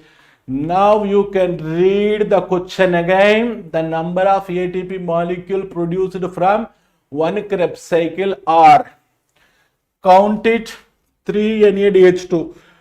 3 NADH2 means that 1 NADH2 is equal to 3 ATP. So 3 3s are 9 ATP. 1 FADH2 2 ATP.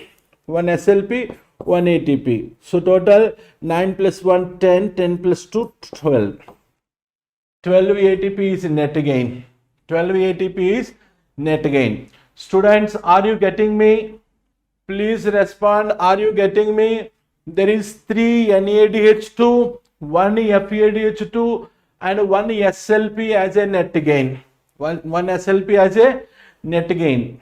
So that the total will be 12 ATP. This is the 12 ATP is the correct answer. Third option. Was it clear? Glycolysis accounts how much percentage of glycolysis accounts how much percentage of total energy released from glucose? Nothing but 5%. Glycolysis accounts how much percentage of the energy released. And how you can understand it is in anaerobic respiration 2 ATP, in aerobic respiration 38 ATP. If you see the calculation part, and the calculation part 5.2%. Are you getting me? Net gain of ATP in anaerobic respiration is 2, in aerobic respiration is 38. So glycolysis is common for both aerobic respiration and anaerobic respiration. Aerobic respiration and anaerobic respiration. So that the question, if you read the question carefully, glycolysis accounts how much percentage of total energy released from glucose. So the answer will be 5%. Was it clear? Next question. Find the ratio of ATP generated via substrate level phosphorylation and oxidative phosphorylation in most of eukaryotes. Most of the eukaryotes. So you can have a look here. Already I told you in glycolysis 4 SLP, in Krebs cycle that is 2 SLP, total is 6 SLP, out of which 6 SLP. Was it clear?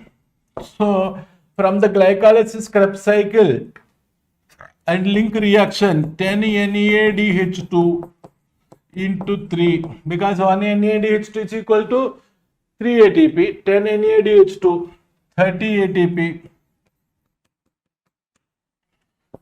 2 FADH2 into 2 2s are 4 ATP.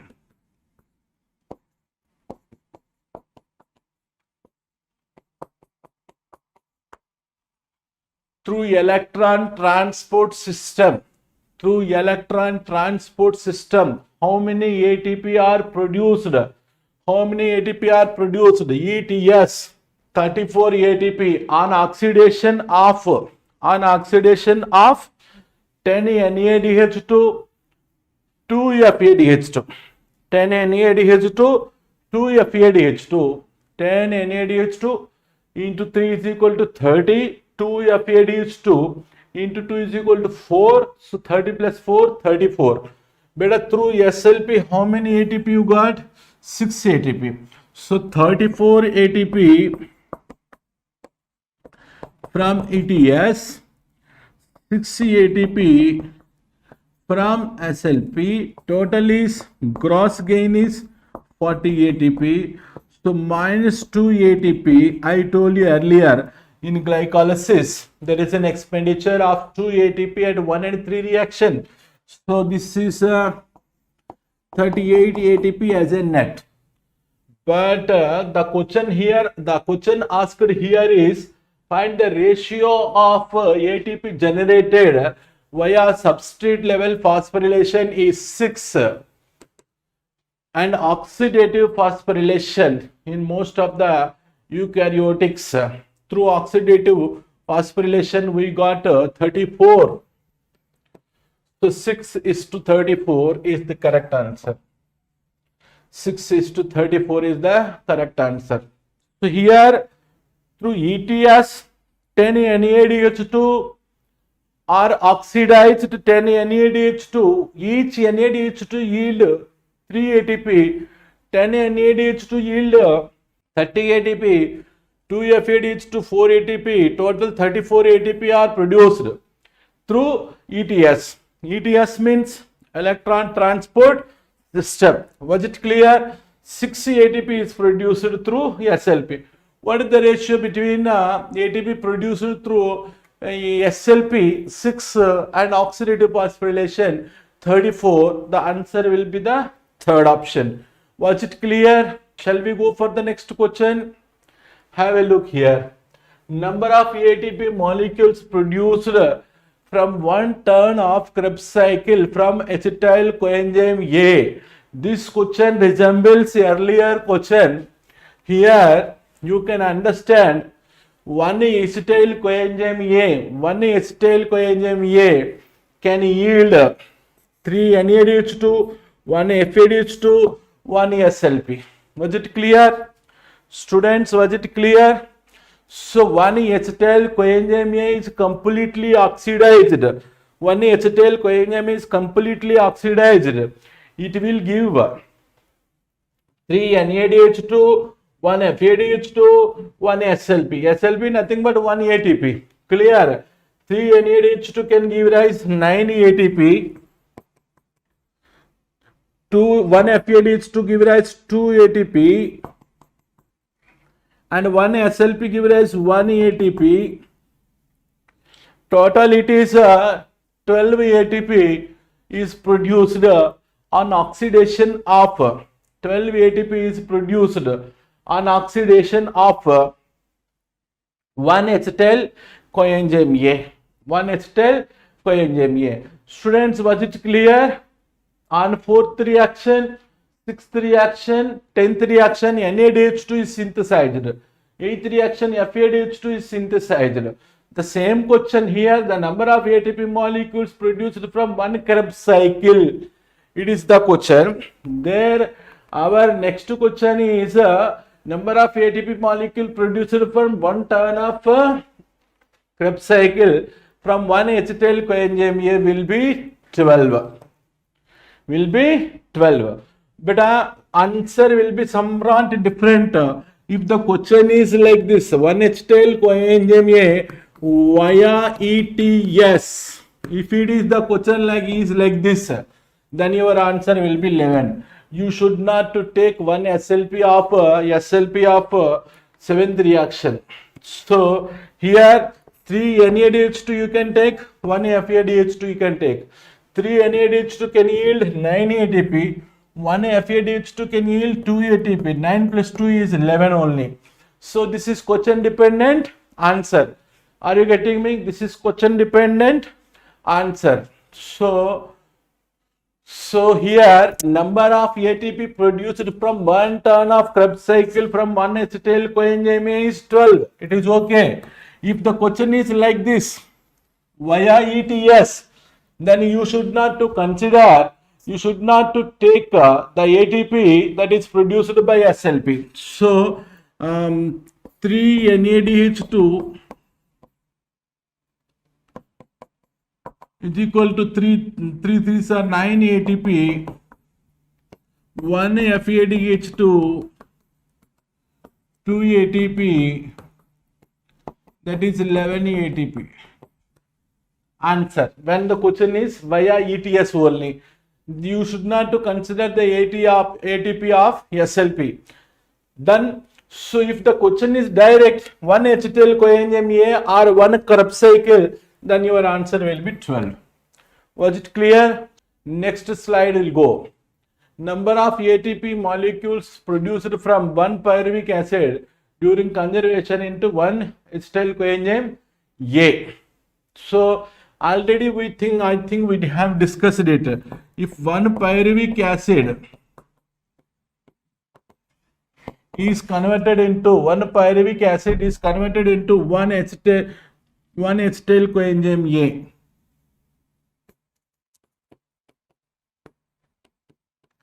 One pyruvic acid is converted into one acetyl coenzyme A. There is a synthesis of NAD plus is converted into NADH2. NAD plus is converted into NADH2. So as usual, one NADH2 is equal to 3 ATP. One NADH2 is equal to 3 ATP. So answer will be 3. What is the question asked here? It is the number of ATP produced from one pyruvic acid during conversion into acetyl coenzyme A. Was it clear? If one pyruvic acid, so I told you this reaction is called as link reaction.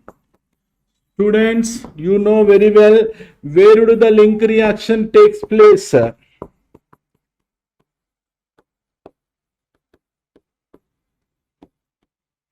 Perichondrial space. In perichondrial space, link reaction takes place. So if it is asked like one glucose, then the answer will be 2 pyruvic acid, 2 acetyl coenzyme A, 2 NADH2. Then answer will be 2 into 3. 2 3s are 6 ATP will be answer.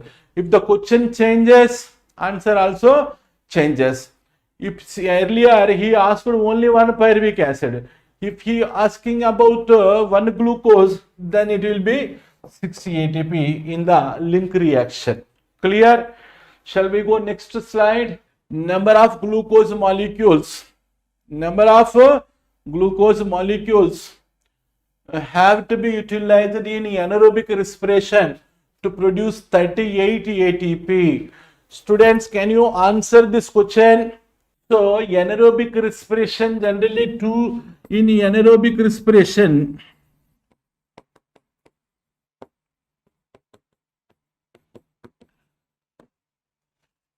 or alcohol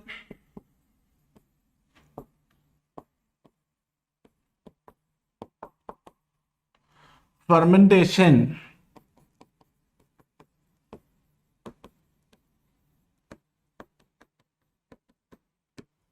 net gain of ATP is 2. Alcohol fermentation, net gain of ATP is 2. Clear?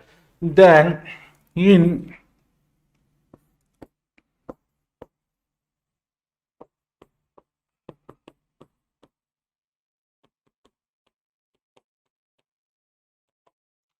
aerobic respiration, net gain of ATP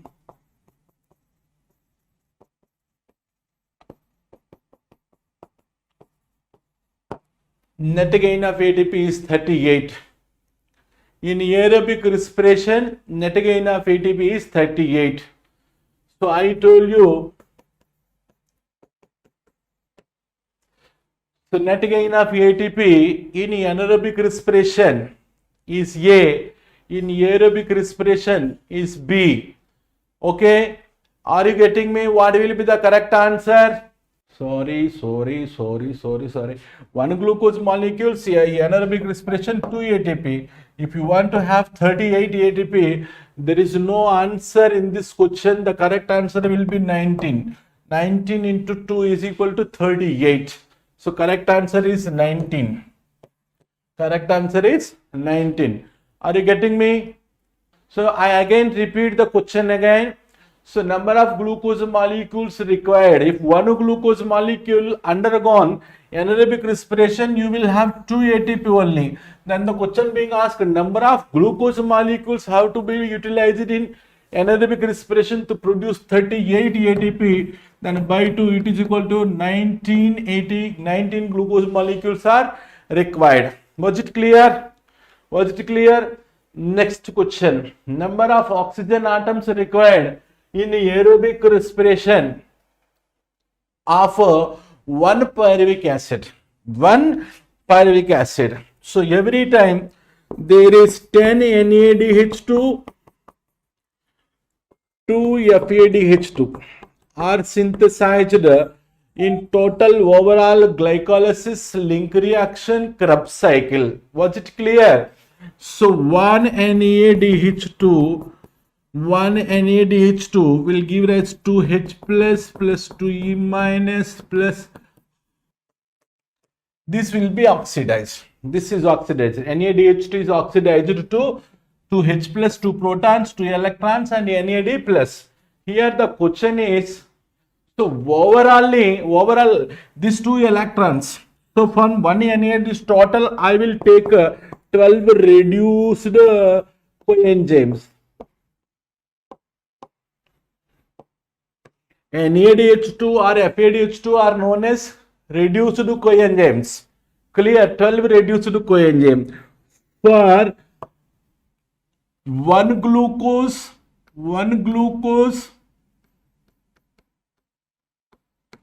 there is 2 pyruvic acid, then 12 reduced coenzymes. Here it is 6 reduced coenzymes. Each reduced coenzyme can release 2 electrons. The final terminal electron acceptor is oxygen, you know very well. 2H plus 2 electrons plus half O2 is equal to water. Was it clear? So now 6 atoms are essentially required for 1 pyruvic acid completely oxidized. Here the best option will be the 5. So could you now understand? So 1 reduced coenzyme can give rise 2 electrons. For 2 electrons it requires half O2. 2 electrons it requires half O2. There are 12 reduced coenzymes. 12 half O2s are required. That is nothing but 6 O2. Clear? Let us go for the next question.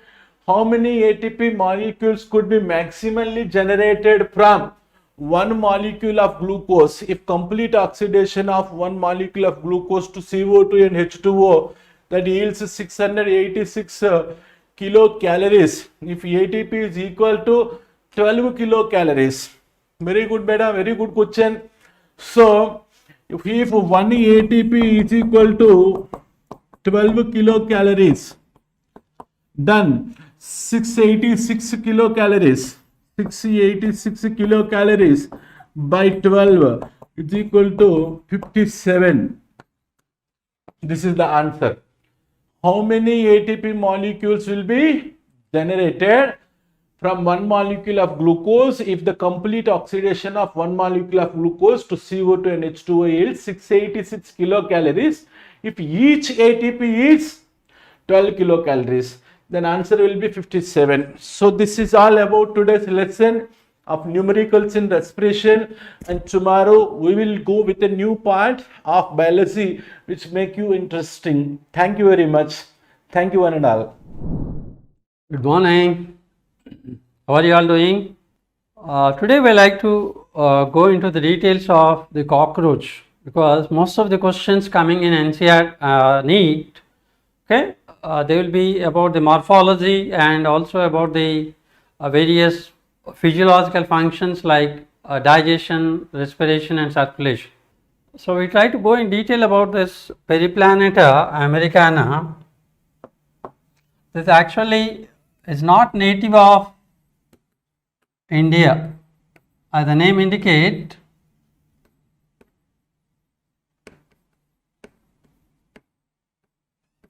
The native species will be including Blatta orientalis and Blatta germanica. They are our native species.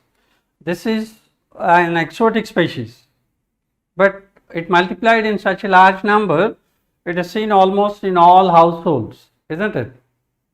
You can see almost all houses you will find this cockroach. So in this animal, we need to focus on the body regions. Body is divisible into three regions being called as head region, thorax and abdomen.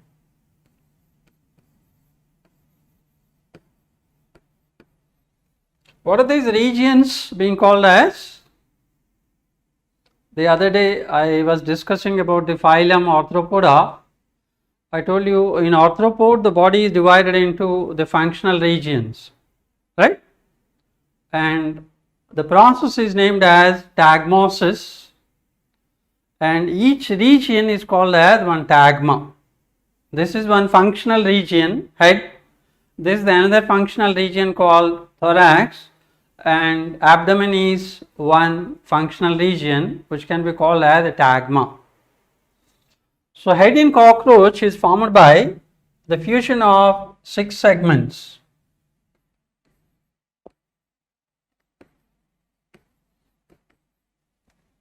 Thorax is formed by 3 segments,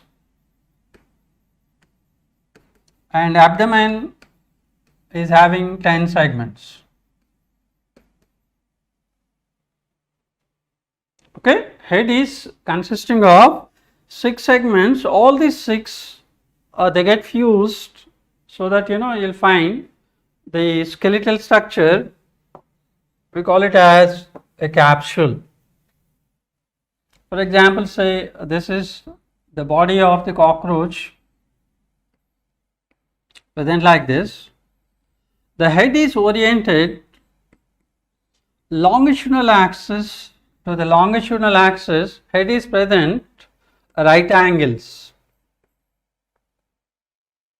Head is present right angles to the longitudinal axis of the body. That's why head in cockroach can be called as hypognathous.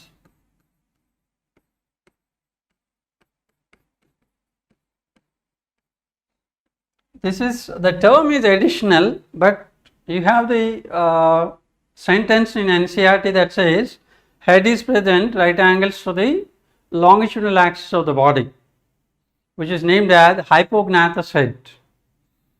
The word literally also means, hypo means below or downward, na means jaws. So jaws means here mouth parts.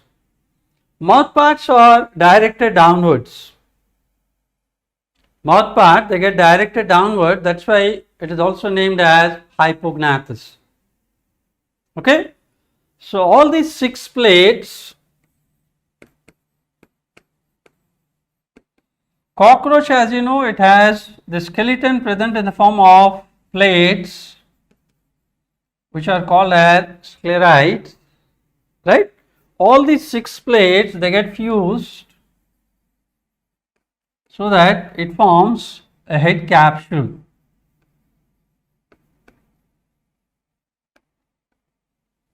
Okay, head in cockroach is quite flexible. It is quite flexible and it is able to move in almost all directions, because this is attached to the thorax with the help of a short neck.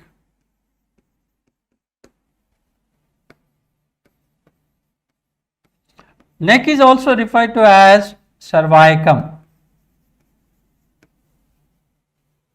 So because of the short neck, you will find the head becomes quite flexible.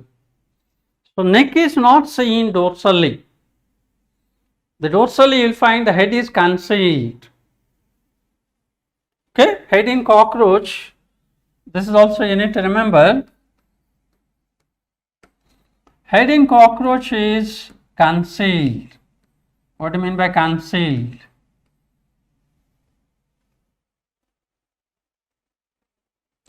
Concealed means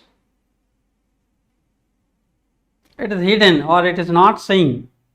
Okay, it is not seen because the prothorax will be extending anteriorly. The next part called thorax, this is being covered by the plate called as the pronotum. That pronotum extends anteriorly, covering the head dorsally. So head cannot be seen directly from the dorsal side. It is concealed. Okay, it is concealed by the structure named as pronotum, which is the dorsal plate of the first segment in thorax called prothorax. Okay. So head is roughly triangular in structure. The shape is triangular in shape, and head, as you know, it contains a pair of compound eyes which are present on the dorsolateral sides of the head. Head lies on dorsolateral sides of the head.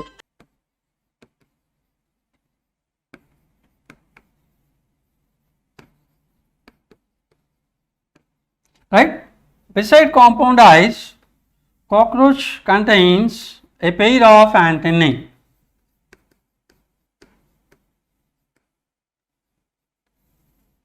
Antennae are also referred to as feelers. Antennae, they are also referred to as the feelers. These feelers will be helping the animal in sensing the environment, or it will be helping in finding out the changes around the animal.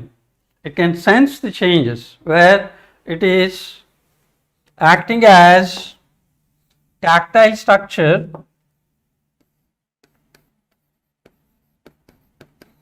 and it also acts as olfactory.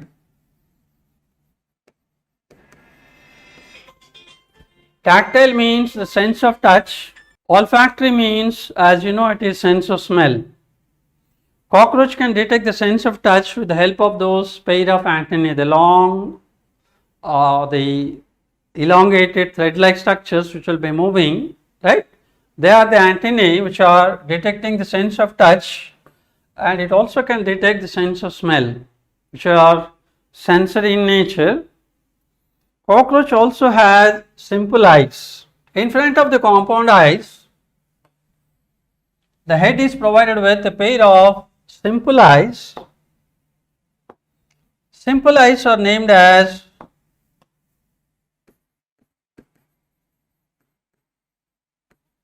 ocelli. They are also called fenestrae. You need to get all the three names. In front of the antennae, cockroach has a pair of simple eyes, ocelli or fenestrae. They do not form images, but they help in detecting light intensity.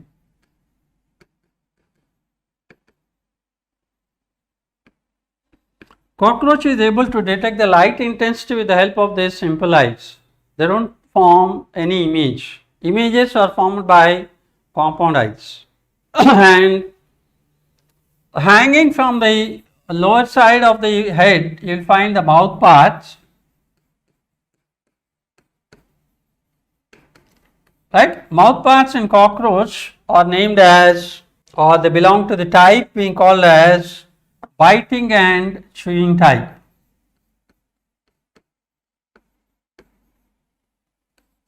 in cockroach, the mouth parts, they are biting and chewing type of mouth parts, which are considered as primitive. The mouth parts are considered as primitive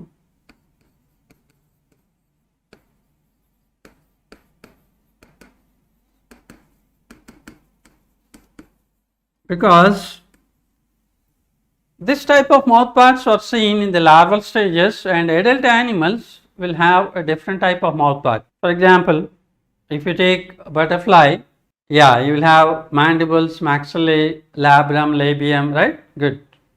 So this, where you have mandibles being stronger, is referred to as biting and chewing type. Okay.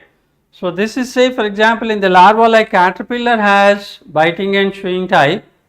Adult animal is the butterfly. So butterfly has siphoning type of mouth parts.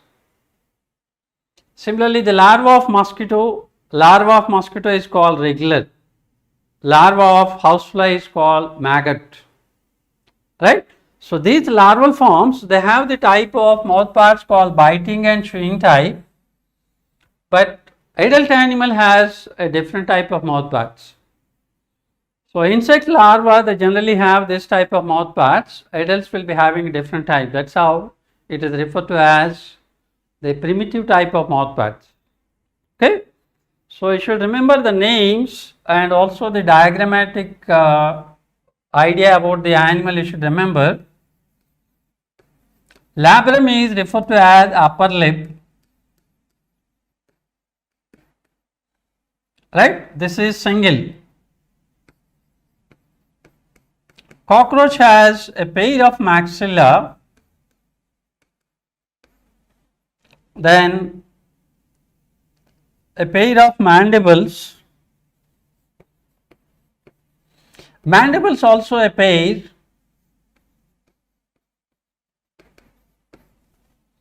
followed by the labium or the lower lip.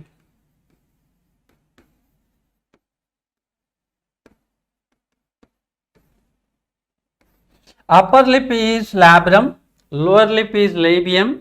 In between, you will have mandibles and maxilla. So how many structures? We have 4 structures are appearing here, isn't it? So in the middle of this, you will find there is a rod-like structure or cylindrical structure called hypopharynx, which is also referred to as the tongue, right? So hypopharynx actually will divide the cavity in front of the mouth called preoral cavity into the anterior cibarium and posterior salivarium. That's not required. So in the middle of these mouth parts, we will have the cylindrical structure called hypopharynx or tongue is present. This tongue or hypopharynx, this will carry salivary duct. Tongue carries salivary duct so that when the food material is broken down with the help of the strong mandible that will cut the food, it gets mixed with the saliva, and the saliva is brought by the salivary duct that is lying at the base of hypopharynx. Okay, so these are the mouth parts which are coming under biting and chewing type. Upper lip is labium, isn't it? Upper lip is labium. Is it labium or labrum? Upper lip is labrum. Are you following? Labrum is the upper lip, right? Lower lip is labium. So we may be confused related to these two names, right? So if you have confusion, try to remember only one, right? Try to get one, automatically you will be able to remember the other one. So you can have labrum as the upper lip, right? Naturally you can remember the other one easily. So these are the structures associated with the region called as the head region in cockroach. The second region called as thorax. Thorax is made up of 3 segments which are named as prothoracic segment, mesothorax and metathorax.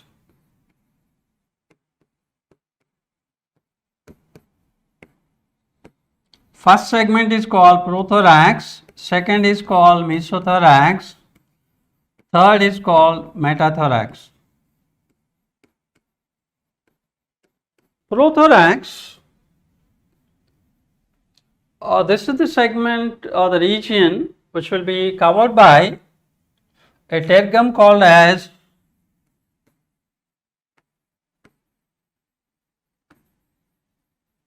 pronotum.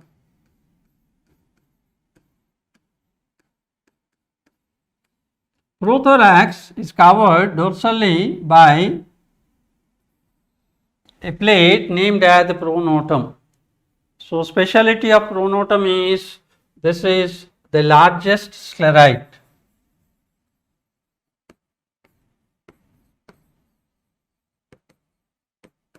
In cockroach, the skeleton is present in the form of plates.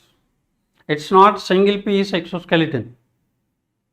Okay, skeleton as we discussed in arthropoda, right? Arthropod, they have chitinous exoskeleton, isn't it? So that skeleton allowed them to stay or survive in the different habitats. So that skeleton is not one piece; it is made up of smaller plates. Plates called sclerites. The largest sclerite in cockroach is the pronotum, and prothorax is without wings. Wings are absent in this segment. First pair of wings, they don't come from prothorax. This also need to be remembered, right? First pair of wing does not come from the first segment. It comes from second thoracic segment called mesothorax. Along with this, they also are without spiracles. Cockroach has a respiratory system called tracheal system formed by the long branch tubes called trachea. These trachea will be opening outside through the small apertures called spiracles or stigmata, right? So, cockroach has 10 pairs of spiracles. 2 will be there in thorax called 1 pair in mesothorax, 1 pair in metathorax, rest of the 8 will be there in abdomen, okay. So, prothorax is without wings and prothorax is without spiracles, both of them are absent. Mesothorax is the middle thoracic segment, and this segment has first pair of wing,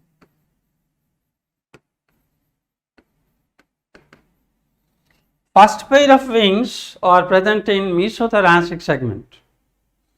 These wings are very thick in nature, they are leathery,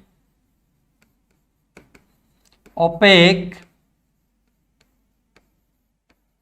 and they are named as tegmina. This pair of wings, they are named as tegmina.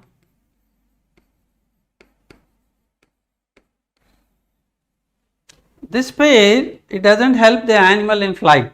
It will be helping in covering the body and it will be protecting second pair of wings, right? First pair of wings, they do not help in the flight or they do not help in flying. It will be helping in protecting or covering the body, and it also will be able to protect or cover the second pair of wings, that is tegmina. Second pair of wings are present in metathorax.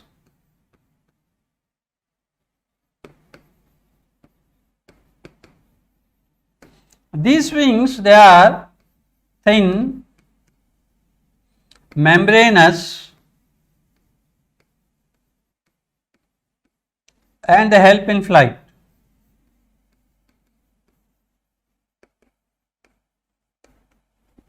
Okay, second pair of wings are present in metathorax. Okay, so these wings actually help the animal in flight. So they get folded when it is resting. They get folded just like a paper fan. Like we make paper fan with waste paper. We fold zigzag, no? So like that the second pair of wing get folded and it is covered and protected by first pair called tegmina.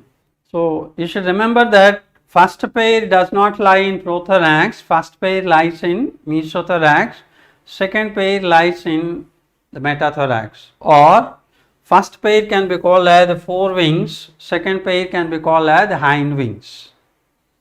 FORE, fore means that comes first, right? So forewings are present in mesothorax, hind wings are present in metathorax, and all the three segments they have legs.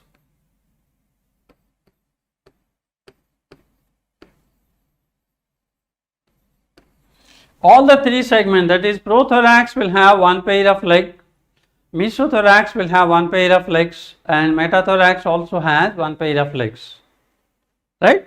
So cockroach is provided with three pairs of legs, or for that matter 3 pairs of legs is the character of insecta.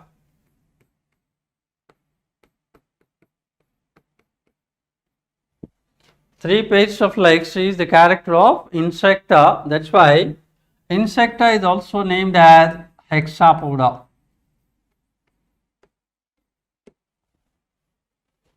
Insecta is also called hexapoda. As you know, hexa means 6.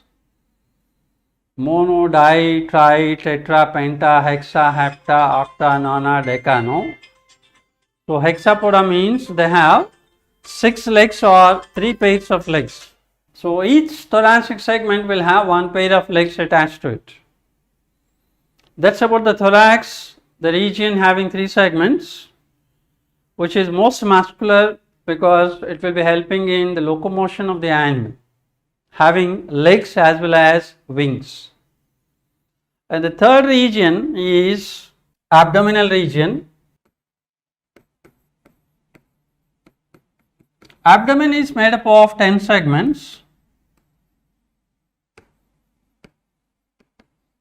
So as I said, cockroach skeleton is not one piece, it is made up of several plates, and we name these plates.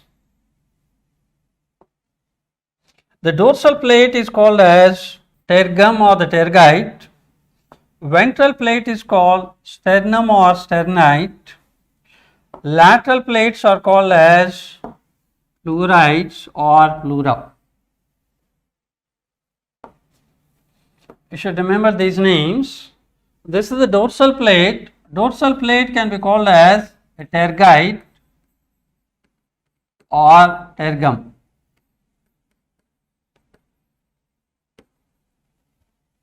The ventral plate, this is called as sternite or sternum, and the lateral plates which will be covering the body from sides is called pleura or pleurite.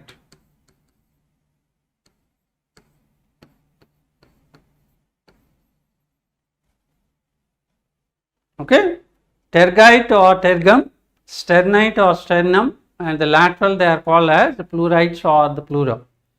So segments are having this exoskeleton, and these plates, they are joined by, what is the name of the plates? Plates are named as sclerites, isn't it? So these are joined by a flexible membrane or a thin membrane that provides flexibility called as arthrodial membrane.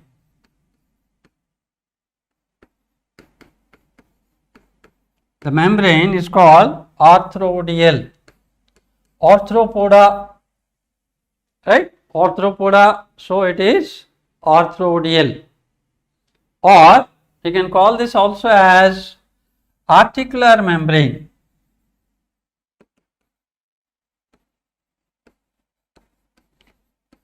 The plates or the sclerites are joined by a thin membrane that provides flexibility called as arthrodial or arthropoda phylum name. So it comes as arthrodial, or articulation means joining. Yeah, right, good. Right? It will be articulating or joining. That's why it is also called articular membrane. Good. Abdomen in cockroach, right? As I said, they have 10 segments. Interestingly, they have 10 terga, but there are only 9 sterna. 10th sternum is absent in both sexes. In both male and female, right, the dorsal part is covered by sternum, ventral part, last segment, it does not have sterna. So in both male and female there will be 10 terga, but there will be only 9 sterna. Then cockroach has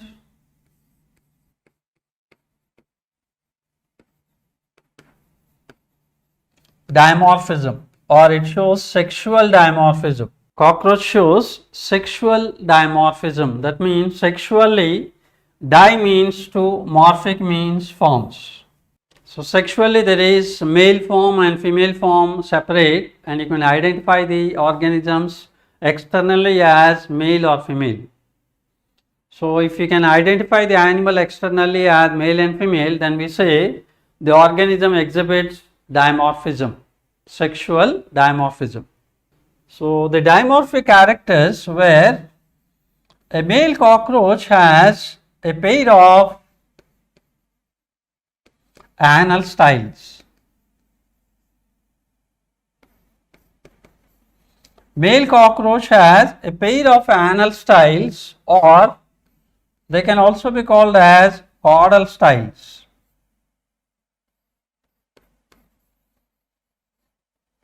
Male cockroach has a pair of anal styles or caudal styles.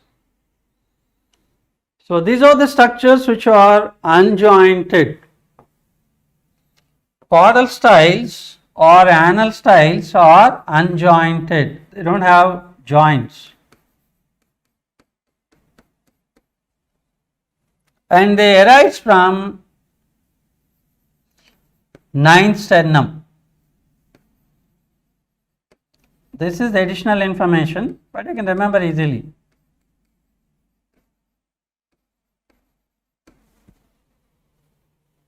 The lateral structures called as anal style, they will be coming from 9th sternum, present only in males, absent in female.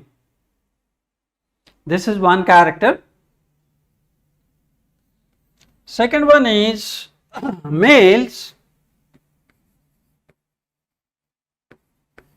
Males have wings longer than abdomen.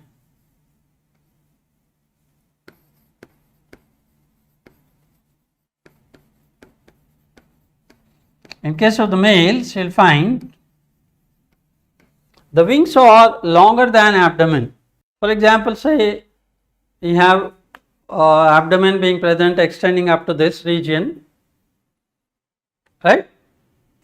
So wings in the male animal, they will be going beyond abdomen. They are not confined to abdomen itself. They will be moving slightly beyond abdomen. Whereas in female, they remain up to the abdomen. That's what is going beyond abdomen or longer than abdomen in case of male. So these two are the dimorphic characters in case of cockroach, where they are present in male, absent in female. And abdomen in both male and female, they have structures named as anal cerci, which are coming from the 10th tergum in both male and females.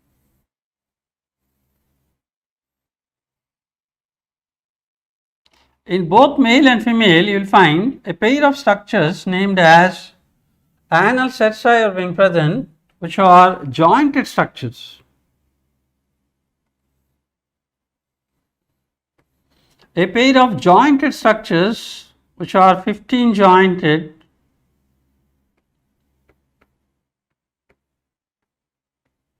named as anal cerci. Cercus is singular cerci is plural. Anal cerci are present in both male and female.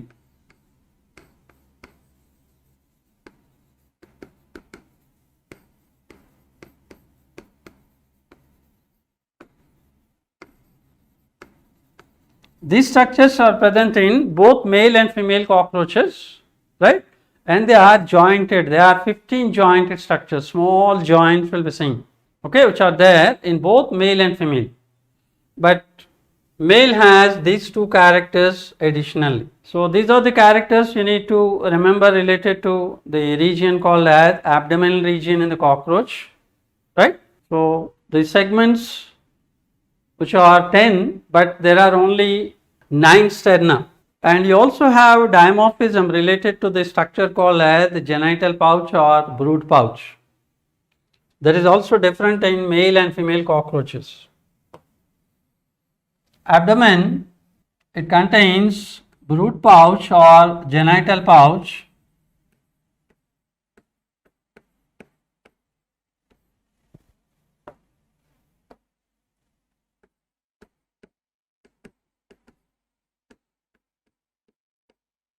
this pouch is different in female and males.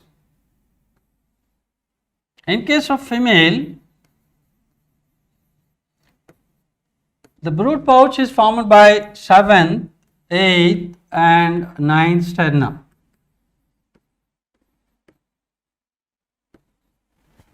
Seventh sternum, 8th sternum and 9th sternum together will form the brood pouch. 7th sternum is described there. This is present as a pair of plates.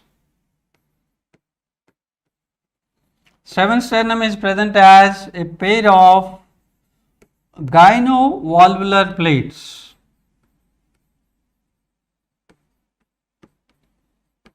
Seventh sternum is present in the form of a pair of plates being called as gynovalvular plates, which are present in the form of or in the shape of a boat. They are boat shaped structures, and this brood pouch in female is divided into two chambers called anterior and posterior chambers. In female, the brood pouch is divided into two chambers, the anterior and posterior. Anterior chamber is named as gynatrium, that is the additional. You may not have to remember it. Anterior chamber is the region where you will find female genital aperture opens here.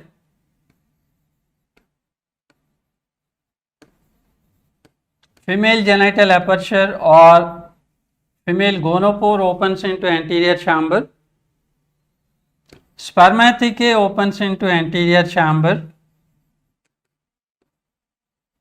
and collateral gland also opens into anterior chamber. All these three structures, they open in anterior chamber. These three structures also you should remember.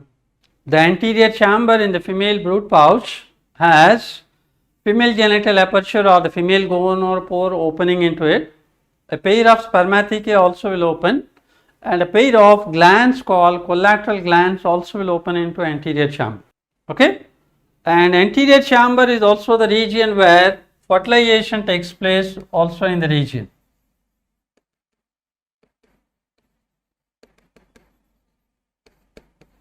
In this region, fertilization takes place. So you have a lot of activities going on in this anterior chamber, which can be called as the gynatrium. Posterior chamber is also called brood chamber, the oothecal chamber, where ootheca is formed here.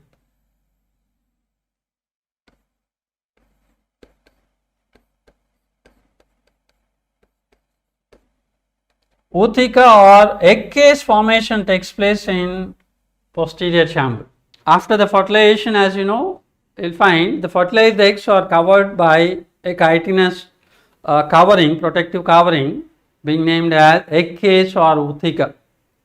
So that ootheca formation takes place in the posterior chamber or oothecal chamber, but otherwise most of the activities are there in anterior chamber. So this is the brood pouch in female cockroach, whereas in case of the male cockroach it is somewhat different. In male cockroach the brood pouch is formed by both male and female, terga and sterna.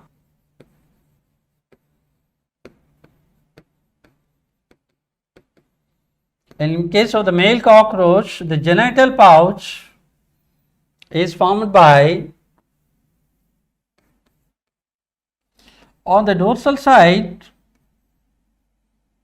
9th and 10th tergum will be covering it, and ventrally 9th sternum will be covering it.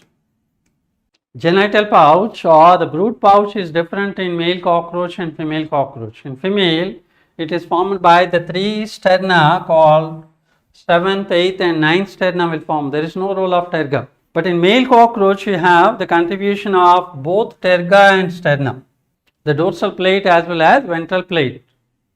9th and 10th will be forming the dorsal part of the brood pouch. Ventrally, this is being lined by the 9th sternum.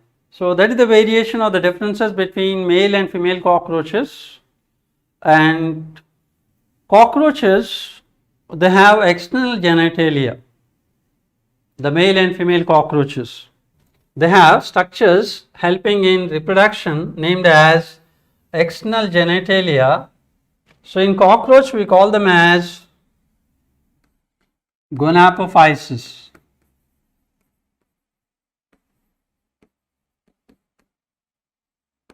External genitalia in cockroach we name them as gonapophysis.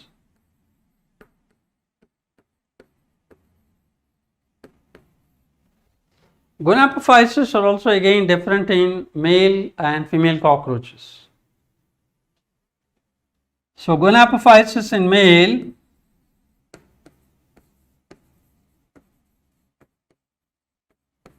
male has 3 pairs of gonapophysis.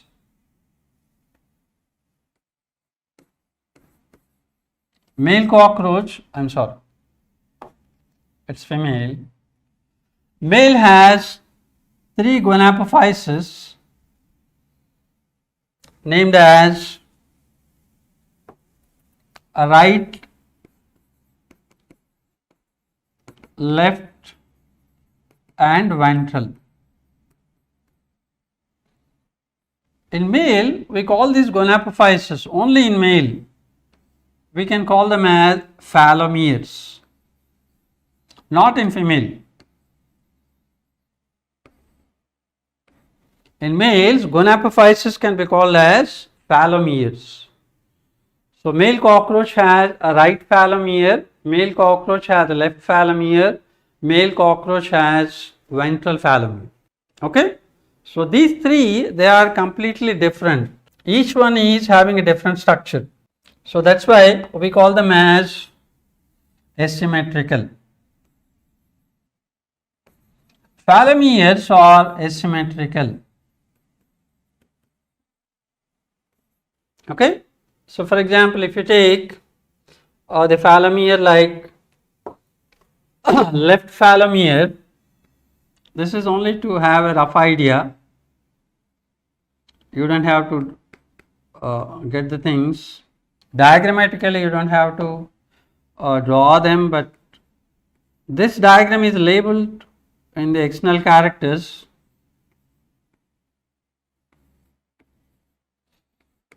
Left phallomere, right? It has structures named as the titillator, it has structures named as pseudopenis, it has aspirate lobe and equitolus lobe, which are there in left phalomere. Right phalomere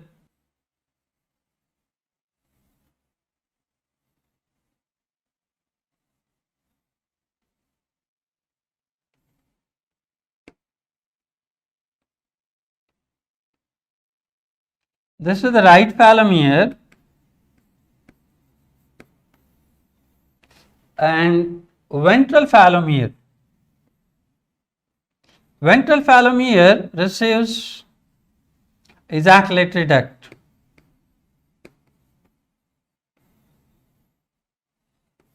And it has the male gonopore present on it. So in the textbook, that is NCERT book, you have left phalomere parts are being labeled. Okay, so this is left phalomere, right phalomere, and ventral phalomere. Each one will have a different structure. That's why they are referred to as asymmetrical structures. They are not symmetrical. This is the case in male cockroach. When it comes to female, the gonapophyses are symmetrical. Female cockroach has the gonapophyses which are 3 pairs, and they will be helping in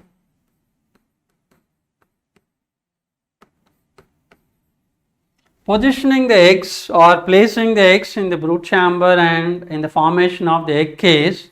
That's why they act like ovipositors or ovidepositors. Ova means the eggs. So eggs are being placed or eggs are being deposited with the help of the 3 pairs of gonapophyses in female cockroach. Male cockroach has 3 gonapophyses which are asymmetrical because they have different structure, right? So this is what are the details which you should remember in the external morphology of the cockroach. All this is related to NCERT. Some of the terms, like for example, as I said, the anterior chamber is called gynatrium, oothecal chamber. Such names may not be asked, but the structures related to what I have given here, they are all important. Okay, right? Then we try to elaborate. If you have any doubts, you can put forward. We go in detail about some of these things which are somewhat the children may be feeling it difficult, like the system called circulation, reproduction, right? So we'll discuss about them along with the respiration. Respiration is not discussed much in the book, but you are expected to have some idea related to the terms, right? Okay, thank you, have a good day.